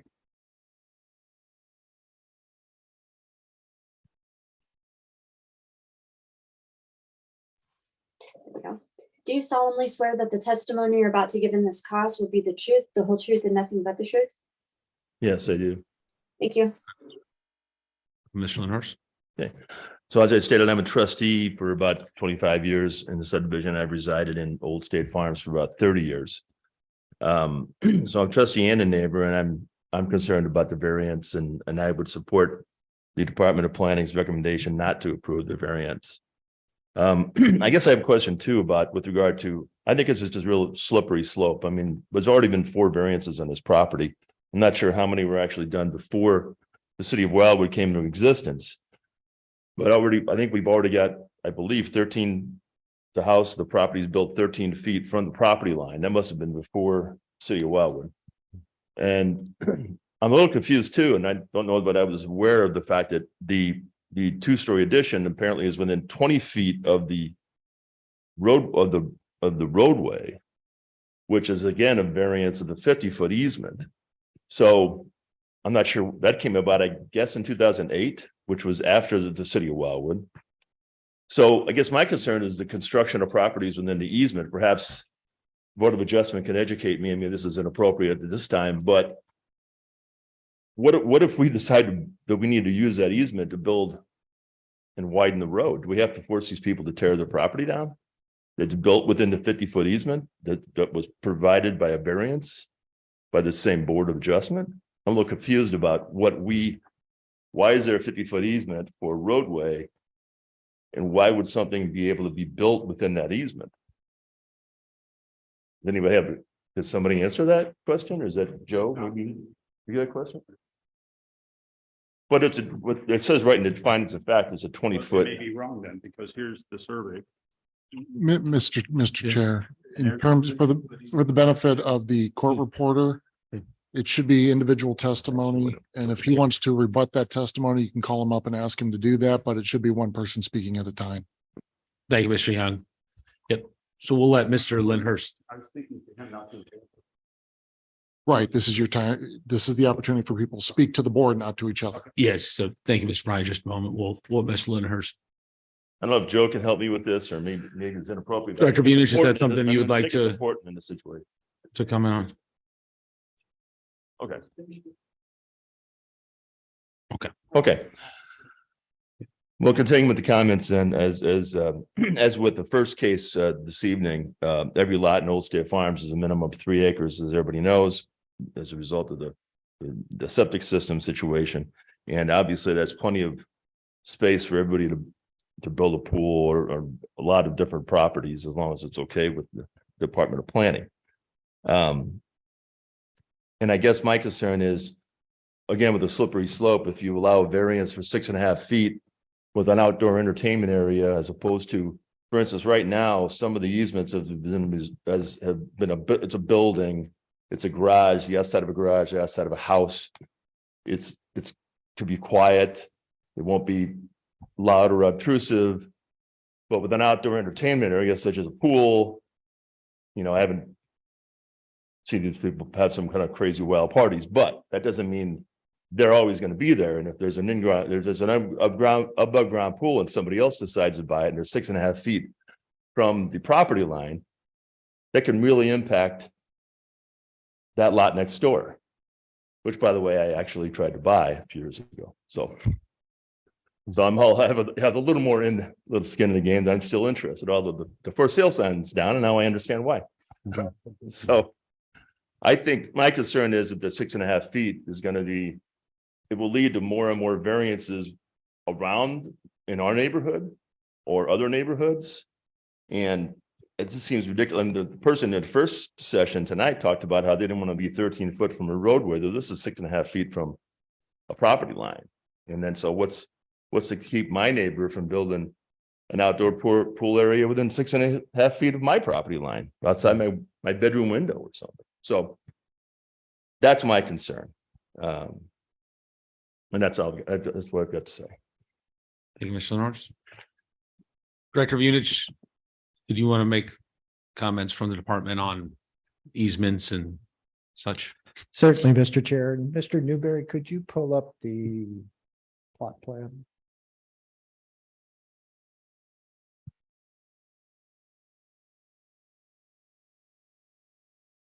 Mr. Chair, members of the board, to the last speaker's comments, Ms. Keefe has identified the front yard setback and the identical line type and color as the side yard setback.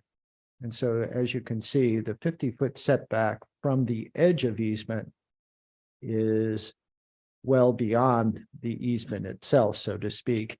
And the existing dwelling does not encroach into the front yard setback. It does, as is noted in the report, encroach into the side yard setback. And in 2008, to preserve the dwelling so an interior renovation could proceed, the owners, the Bryants, agreed to come to the Board of Adjustment and seek a variance to the encroachment of the dwelling into the side yard setback, not the front yard setback. And that was granted. I will tell you that the board does not have the authority to grant an easement of any type into the easement that's associated with the private roadway. Again, just be aware that is not an authority you have to accommodate a structure, a building, or any type of improvement into the easement. That is an area that's protected for purposes, as the last speaker mentioned, for roadway improvements and typically utilities. And again, certainly the Bryants have made a convincing case that they've tried as best to mitigate any impacts associated with their pool. But from the department's perspective, the fact that the home was constructed into the setback area does not justify a similar variance to accommodate an accessory structure. Again, the preservation of the dwelling is primary, and the department fully endorsed it. But in this particular case, the granting of the original variance should not justify a variance in this particular case. And from the department's perspective, placing any type of improvement, whether it's an accessory structure or primary or principal building, into the side yard setback, there should be anticipated impacts on the adjoining property. And as a key component of any decision-making process of the department, assessing impacts and those impacts fairly is paramount. And we believe in this particular case, as it's been noted by both the petitioner and the neighbor, the placement of the home and any improvements associated with it is going to dictate to them where they place their home. And from the department's perspective, that just doesn't seem appropriate. And so in this particular instance, we are recommending denial. If there are any questions, we'll be glad to try to answer them at this time. Any additional comments from the board? I know this is water under the bridge, it's history. How do these the house was built in the setback prior to Wildwood being incorporated. So did the county not have those same kind of requirements? Well, in 1984, the side yard setback was 20 feet. When the city incorporated in 1995, that side yard setback was increased to 30 feet or an additional 10 feet. But even at a 20-foot setback, the They're still dwelling in was it. placed into the side yard setback. What we've seen in the past, and the Board of Adjustment of the city has had to consider a couple of requests for dwellings new dwellings built into the setback. And what typically happens is when the foundation is dug, the survey markers are disturbed, removed, crushed, buried. And from that perspective, then when they begin the process of putting the foundation in, they generally are just not sure, and they proceed forward on best available information. And in this particular case and others that we've seen, that best available information wasn't the survey line. So.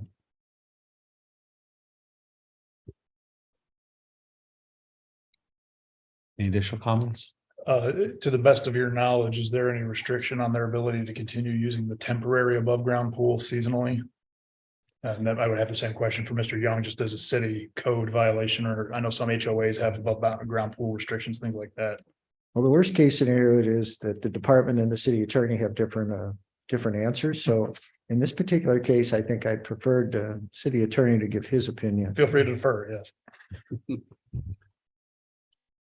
Well, in terms of the HOAs, I don't know, and from the perspective, my perspective, for your purposes, it's really not relevant to your decision. Because you can't enforce HOA indentures. Right. Whether you grant or deny, they're still subject to them irrespective.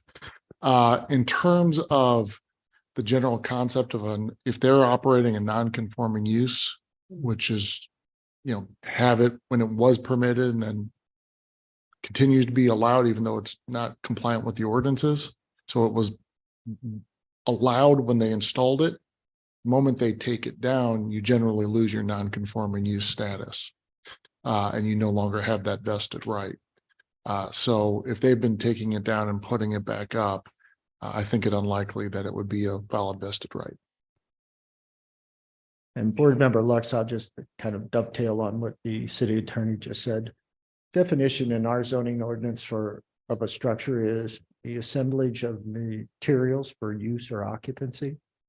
So that particular definition of a structure is broad as the day is long or the night is short. Right. And so from that perspective, I actually think even a temporary structure is still a structure and still must meet the requirements of the setback.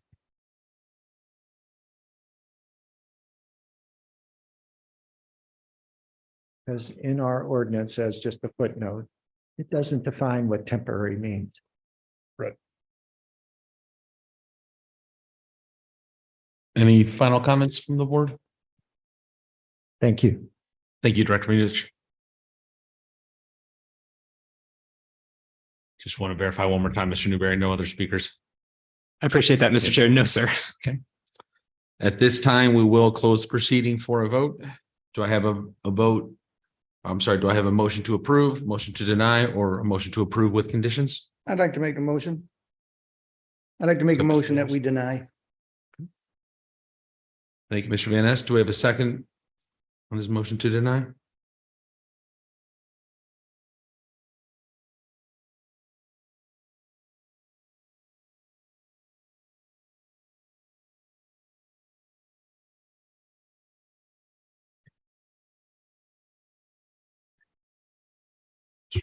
I'll second that. We have a second to deny the motion. We will take a vote. Mr. Morris, how do you vote? Denied. Mr. Lux? Deny. Mr. Van Ness? Aye. Mr. Sprunger? Denied. And I vote to deny as well. The variance is denied. We have a fourth petition, correct? Yes, for the benefit of the petitioner, if the petitioner feels that the board has erred in its judgment, The petitioner has 30 days to file an appeal with the St. Louis County Circuit Court. Thank you.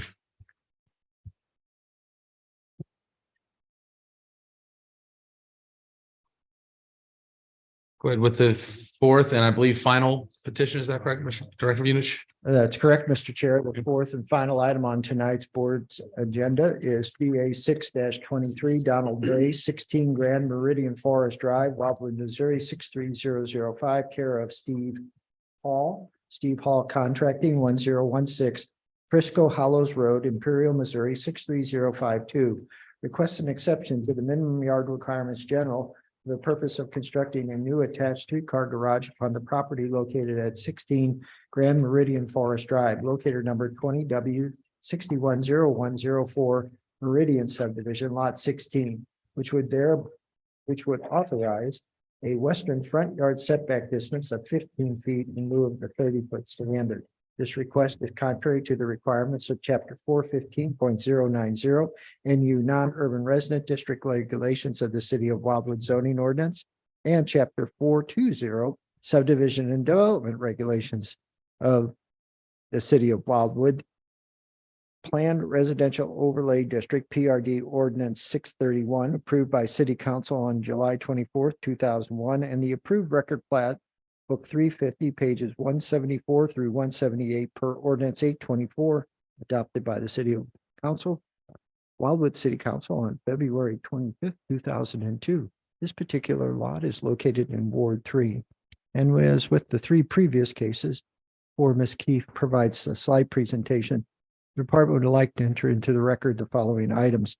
Chapter 400, Article 2 of the City of Wildwood Municipal Code, the Board of Adjustment. Chapter 415, the zoning ordinance of the City of Wildwood Municipal Code. The file that has been developed and maintained by the Department of Planning relative to this request and all contents contained therein, including the department's report with recommendation. And then finally, any testimony or evidence is offered tonight as part of this cause, which could include but not be limited to any exhibits, maps, handouts, or other items. Thank you. Sir, thank you, Director Munis. Ms. Keefe? All right. Thank you, Mr. Chair, members of the board. This is our last case this evening. The subject property is located in northeastern Wildwood in the Meridian subdivision, which is located off of Orville Road.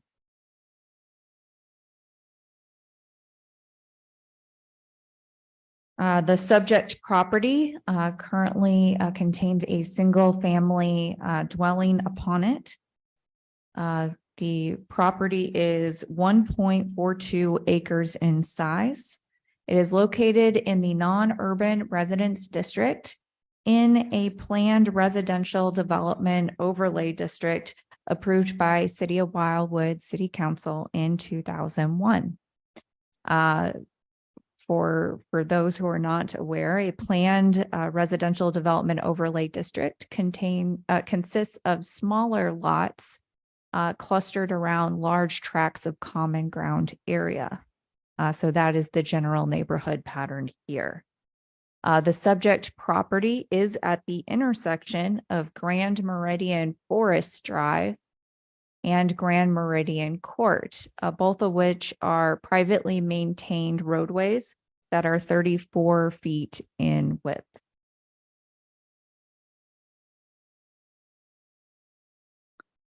The northern portion of the lot is wooded and steeply sloped.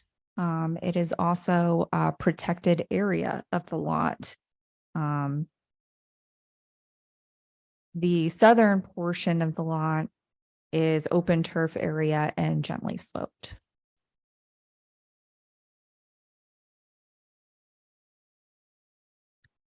Here is the enlarged site plan as submitted by the petitioner.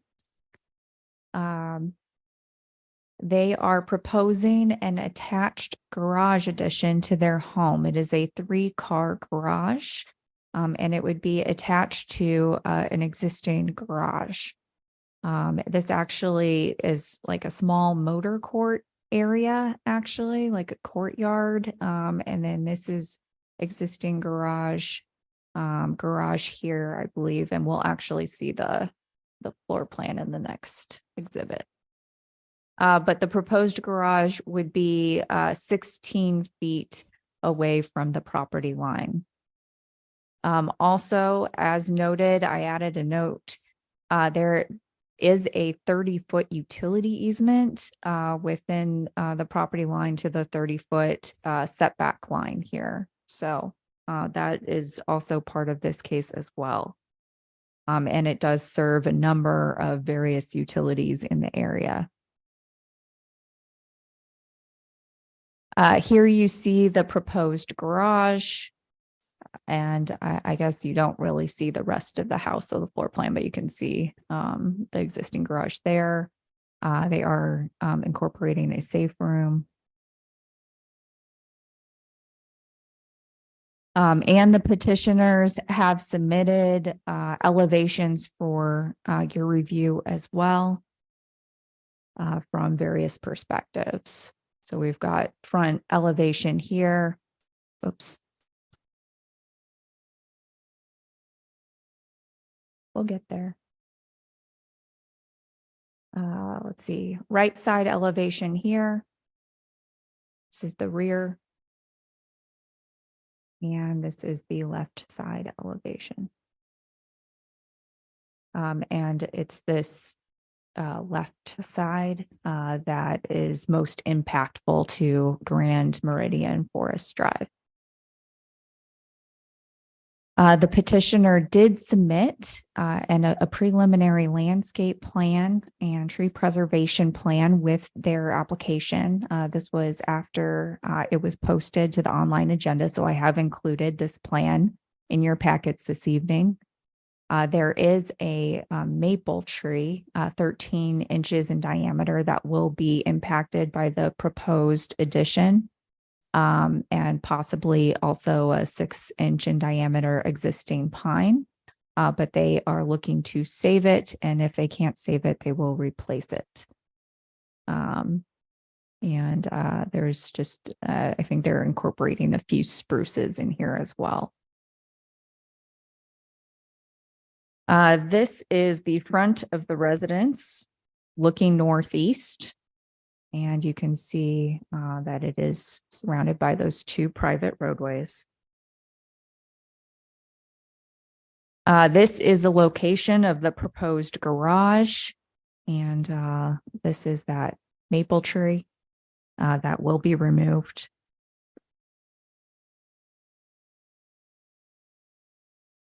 This is standing behind the existing landscaping, looking at the neighbor across the street of Grand Meridian Forest Drive.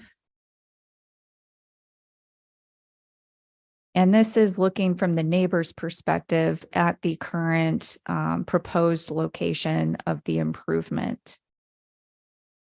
And I believe it's this tree, and the applicant can correct me if I'm wrong, that is possibly going to be impacted.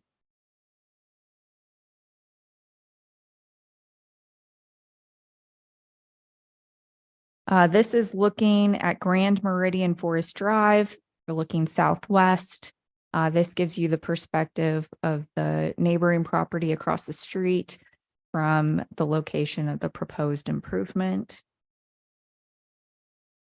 This is the rear of the residence where other improvements are currently in the process of being constructed, including an in-ground pool. This is looking southeast.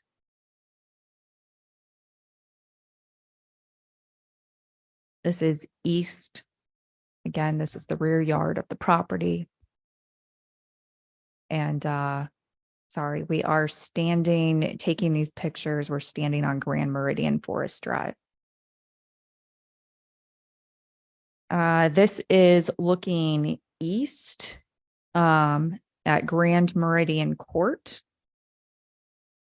And this is the residence in question, the existing single-family dwelling. This is looking across the street from that dwelling, so we're looking south.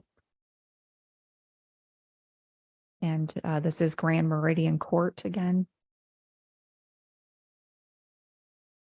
This is on the other side of the residence looking north and northwest. And again, that's the front of the residence. There are two neighbors that have written in support of the request. One is an abutting neighbor just to the east. And then this neighbor here has also voiced support for the request. In addition, the homeowners association for Meridian subdivision has given their approval as well. And as noted in their approval, it appears that they had some conversations with adjacent neighbors.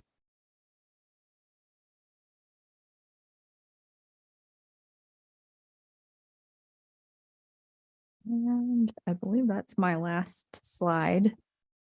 So that concludes my presentation. If you have any questions of the department, we are here to answer them. Thank you. Thank you, Ms. Keefe. At this time, the petitioner, please Question, come forward. not for the petitioner, but for the department. But Okay, Ms. Keith, when you, I think the plat map or something was up and it had the utility easement. Yes. It was noted on the diagram. Is this structure, this proposed garage, is that going to be in the utility easement? It would be located within the utility easement. So if this board were to grant a variance this evening, the petitioner would need to have a written agreement from every utility that is a holder of rights of that easement in order to build their garage. So you granting the variance doesn't give them automatic approval. In this instance, they would have another procedure to go through and you would need to condition it. Okay, so they, only if the parties that are subject to the easement or whatever, they still have to give their agreement. That is before- correct. Okay, okay, And the petitioner is aware of that. okay. All right, thank you. thank you. At this time, will the petitioner please come forward, state his or her name, address, relationship to the property, and then be sworn in by the court reporter. Good evening. My name is Don Bay and I'm the owner at 16 Grand Meridian Forest. Okay. Go ahead and get you sworn in here. Do you solemnly swear that the testimony you're about to give in this cause will be the truth, the whole truth, and nothing but the truth? I do. Thank you. Thank you, Ms. Bay. If you could please explain the nature of your request and the hardship or practical difficulty necessitating the variance. So as pointed out, we're requesting a variance to go over the 30-foot building line to build the garage. My wife and I find ourselves in a unplanned situation. We bought our dream home in 2016. We remodeled it from top to bottom, and that's where we were going to live. And then I'll claim temporary insanity. We saw this house and we're from South County. We came out here, we fell in love with the area, we fell in love with the neighborhood, and we decided to buy the house. The house had been vacant for a number of years, and some of the things that you see on the pictures that we're doing, it was because the house was in different stages of disrepair. In the meantime, we talked to the HOA about everything that we wanted to do, and we want to be good neighbors. We want to be good stewards of the neighborhood, and we want the house to look the way it's supposed to look. So we wanted to make sure we had their input. In the middle of that, my father-in-law suffered an aortic dissensions from his heart to his kidney. So his health has been severely impacted. And we feel, my wife and I feel, that we're going to be taking my in-laws in. So in the middle of our project, we started talking about, how do we house extra cars and extra stuff? We have 6 drivers in our household currently. So in talking to the HOA and having conversations about the garage, one of the things that they brought up is how many cars are you going to have parked out in front of your house or in the driveway, and what's going to happen during the day? And I said, it all depends on, whether we can house them inside or not. So we looked at different ways to do that. The back of the property, as stated, is very steep. So to go backwards wasn't feasible, on top of the fact that the natural resource protection line is back there and would prevent us from going back far enough on that side. So in getting with the HOA, we talked about putting it here, which would sort of enclose that courtyard area from the street, so there wouldn't be a view in there anyway from the side. So, we decided to pursue that. The utility easement that's been brought to everyone's attention, including mine, in the last week or so, there are no utilities running through it. So when we had our architect look at it, get the plot plan and the survey that I received when we bought the house, there was no mention of any utilities easement, because there isn't any in there.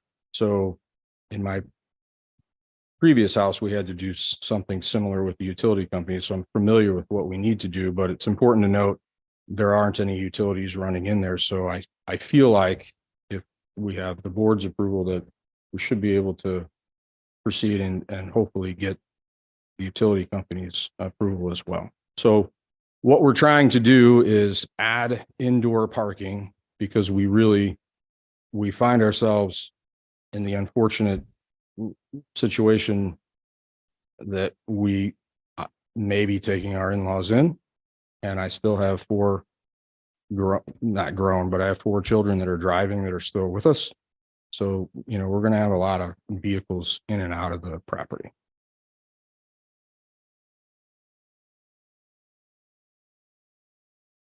No, sir. Thank you, Mr. Bay. Any board members, questions, comments for the petitioner? You mentioned on the utility easement issue that you just became aware of this recently. So I assume you haven't reached out to any of those easement holders yet? No, sir, not at this time, but if we get the approval here, then we'll certainly do that. I mean, I think, Steve, you made me aware of it last week. Yeah, we just, Yep.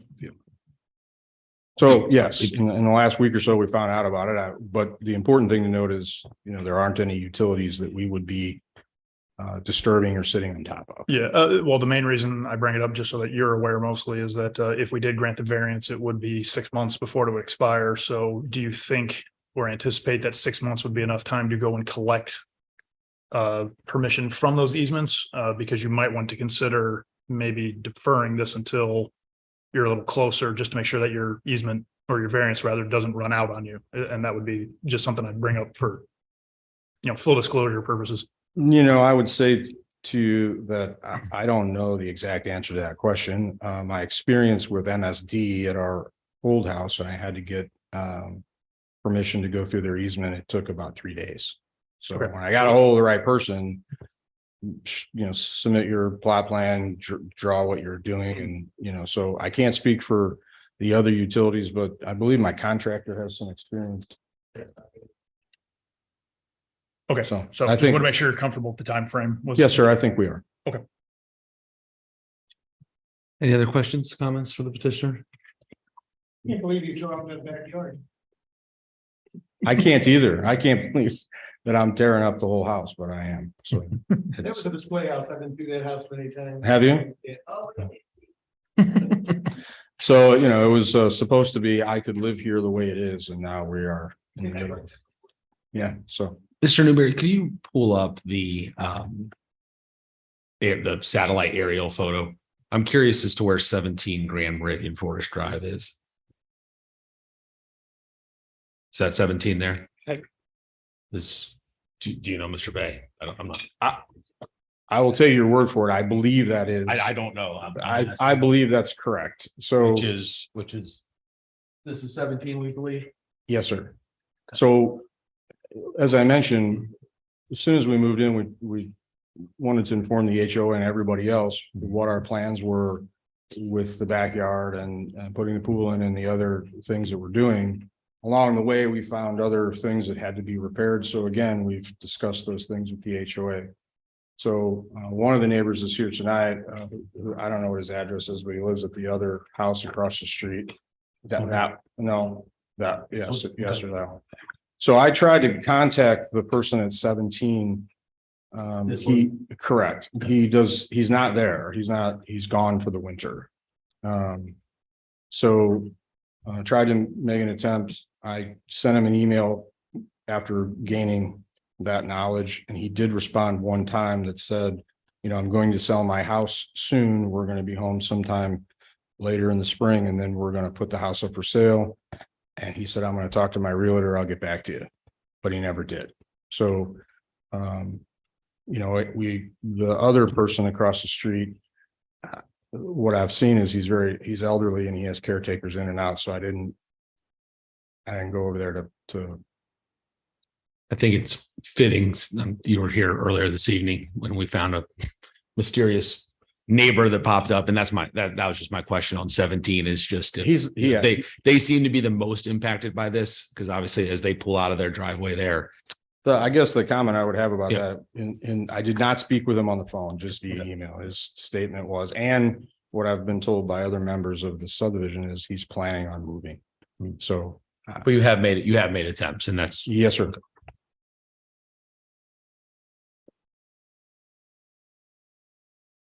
Questions, comments from the board?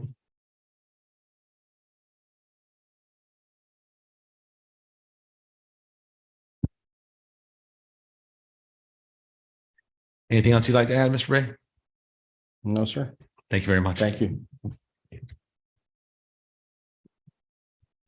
Mr. Newberry, any speakers in the audience that may want to speak in favor or opposition to this request? Yes, Mr. Chair, the department received one speaker card from Mr. Hertwick. Hertwick.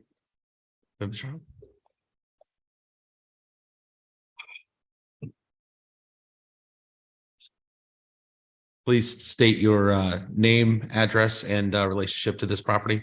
So name's Joe Hertwick. I'm at 1 Grand Meridian. So it's the first house on the left as you come in the subdivision, which is southwest of that home. Okay. Get you sworn in here.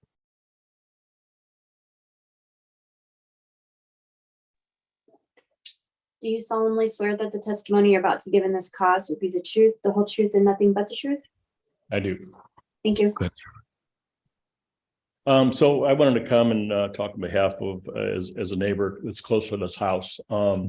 So one thing you mentioned that you've been in that house. I will say that everything the Bays are doing is first class. I was president of the board of the association until last year. So we got some good members of that have been around the subdivision for a long time. And one thing that we've done over the years is to ensure the integrity of the neighborhood as projects come up, swimming pools and other things. We look at it serious. We have a nice neighborhood. We want to keep it that way. With this home, if any little history on it, as Mr. Bay said, it's sat vacant off and on for a long time. Everything that they're doing and that's unique here is they're keeping the integrity of the home, the look of the neighborhood, and most important, the construction people that they have there. They're considered, other neighbors are cleaning up the street every day. We don't have debris and dirt and disparate wood and things laying around. What's important here that I think with this garage is just what he said, we all have neighbors where as kids grow up and relatives possibly it's the amount of cars in the circle driveways, and we don't have that much in our neighborhood because fortunately most people have large enough garages. What I look at, and you mentioned it before, Ray Kohler's his name in 17. He is in Florida. I know Ray well. He is going to sell his house. I don't know how relevant that is. But if you look at from his house into that area where that garage is going to be built, in my opinion, it's going to give a better look from his house because it's, as you saw in the drawings, the side of that is clean. There's windows there, and it's definitely going to look like it's part of the home. I know the question here is a variance, right? But if you look at that and when you look at his house the way it sits today, not that there's anything wrong with that, the trees block up some of it, but they're looking into a courtyard where there's other garages. So when you either have cars there, or if the garage doors are open, you're looking directly into their garage as opposed to having a clean look from that outside. It also provides, in my view, him more privacy as well as them. So we're firmly behind it. I've talked to a lot of the neighbors in the neighborhood, and we appreciate what they're doing with the construction, and we feel that we're finally going to have someone in that home that it's going to look and be treated like it should be as far as keeping it well maintained, as well as the additional thing we're looking at tonight around the garage. Anyone have any questions? Any questions for Mr. Harper? You mentioned you know the owner of 17 Grand Meridian. And, I do. Ray Kohler. Okay, so I know it'd be hearsay, but did he indicate one way or another whether he So- cared, or was it really just I'm moving, so no comment kind of thing? I emailed him and I go, what's your thoughts? And he goes, well, I ought to buy my house. I've got an extra garage, but no, he didn't say anything favorable or anything against it, but nothing that's going to help here. Fair enough. Yeah. All right, thank you. I just wanted to say, knowing that house, it's gonna be an improvement as far as not looking at all the garage doors. Absolutely. Because right now you see the four garage doors, and if this will block that out, I think it would be a better view. In my opinion, well, it's from my house, it's a better view. And what I like about it, it's not really changing the front part of the house because it's got that little carriage house on and it's just more of an addition. And everything's going to be dialed in and tied in with the existing house, the way it looks. So thank you for your time. Thank you, Mr. Harwick. Mr. Newberry, any other speakers in the audience? No, sir, Mr. Chair. Would anybody like to hear the oral presentation of the department's report? Seeing none, any final comments from the department?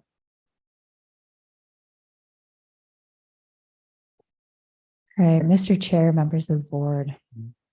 The department does not typically wholeheartedly endorse an improvement of this nature intruding into the front yard setback as it is. However, we have worked with the petitioners pretty substantially behind the scenes, making sure that tonight we're presenting elevations of the aesthetic coordination of the improvements with their residents, a landscape tree preservation plan, and they have even altered the size of the structure at our recommendation prior to even presenting to you.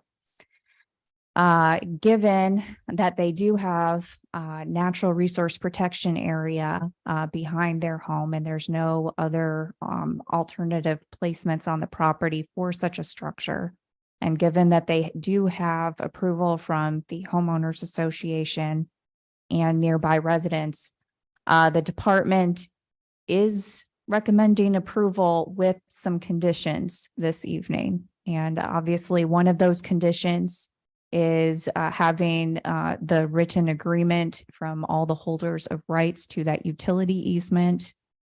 Without such, this project cannot move forward.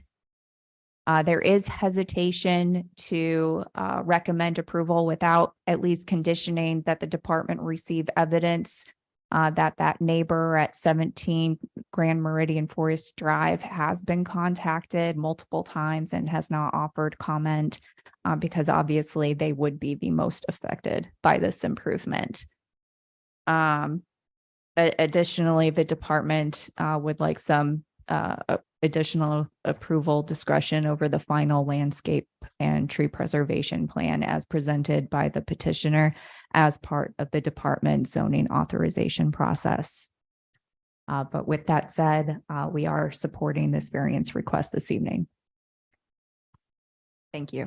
Thank you, Ms. Keefe. Any final comments from the board? Yes, please, Director Munoz. Relative to one of the conditions Ms. Keefe just recited to you regarding the recommendation of the department, the fact that the trustee, or I should say the former trustee, has spoken under oath that he contacted the neighbor that lives at the property directly across the street, and that property owner has acknowledged the variance request. I do not believe that particular component of the conditions is necessary tonight. Thank you. Thank you, Director Munich. That being said, any final comments from the board? This time we'll close the proceeding for a vote. May I have a motion to approve, motion to deny, or motion to approve with conditions? I'd like to make a motion to approve containing the first two conditions set by the planning department. There was three and Mr. Vunich just dropped out number 3. So For approval with the first two conditions. Can you please read those aloud, Mr. Van Ness, just to be clear? The petitioner shall furnish formal written agreement with the holders of the rights of the existing 30-foot utility easement. City of Wildwood, Missouri, Missouri American Water Company, Laclede Gas Company, that should be Spire Gas Company. Ameren, Missouri, Southwestern Bell Company, Metropolitan St. Louis Sewer District, Irrelevant Cable Company, and any successors are assigned interested in the construction of the garage. And the second one was the Department of Planning shall approve final landscape and tree preservation plan as part of the City of Wildwood zoning authorization process. Thank you, Mr. Van Ness. We have a motion to approve with the two conditions just read by Mr. Van Ness. Do I have a second? I'll second. Thank you, Mr. Lux. At this time, we'll call for a vote. Mr. Morris, how do you vote? Approve with the condition. Mr. Lux, Approve of the conditions. Mr. Van Ness, Approve with the condition. Mr. Sprunger, Approve with the conditions. and I vote to approve with the conditions as well. Congratulations, your variance is approved.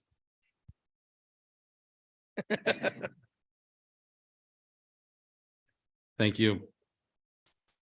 I believe that does conclude the variance request this evening. That being said, any other business, Ms. Keefe, that we need to address before we close? No, just as always, the department thanks you for your service. Thank you. Do you still have Can I have a- with the stone? Just a moment. Just a moment, Mr. Van Ness. Can I have a motion to adjourn? I'll make a motion. I'll make a motion to adjourn our meeting tonight. And I'll second. Thank you. Meeting is adjourned. What I said is you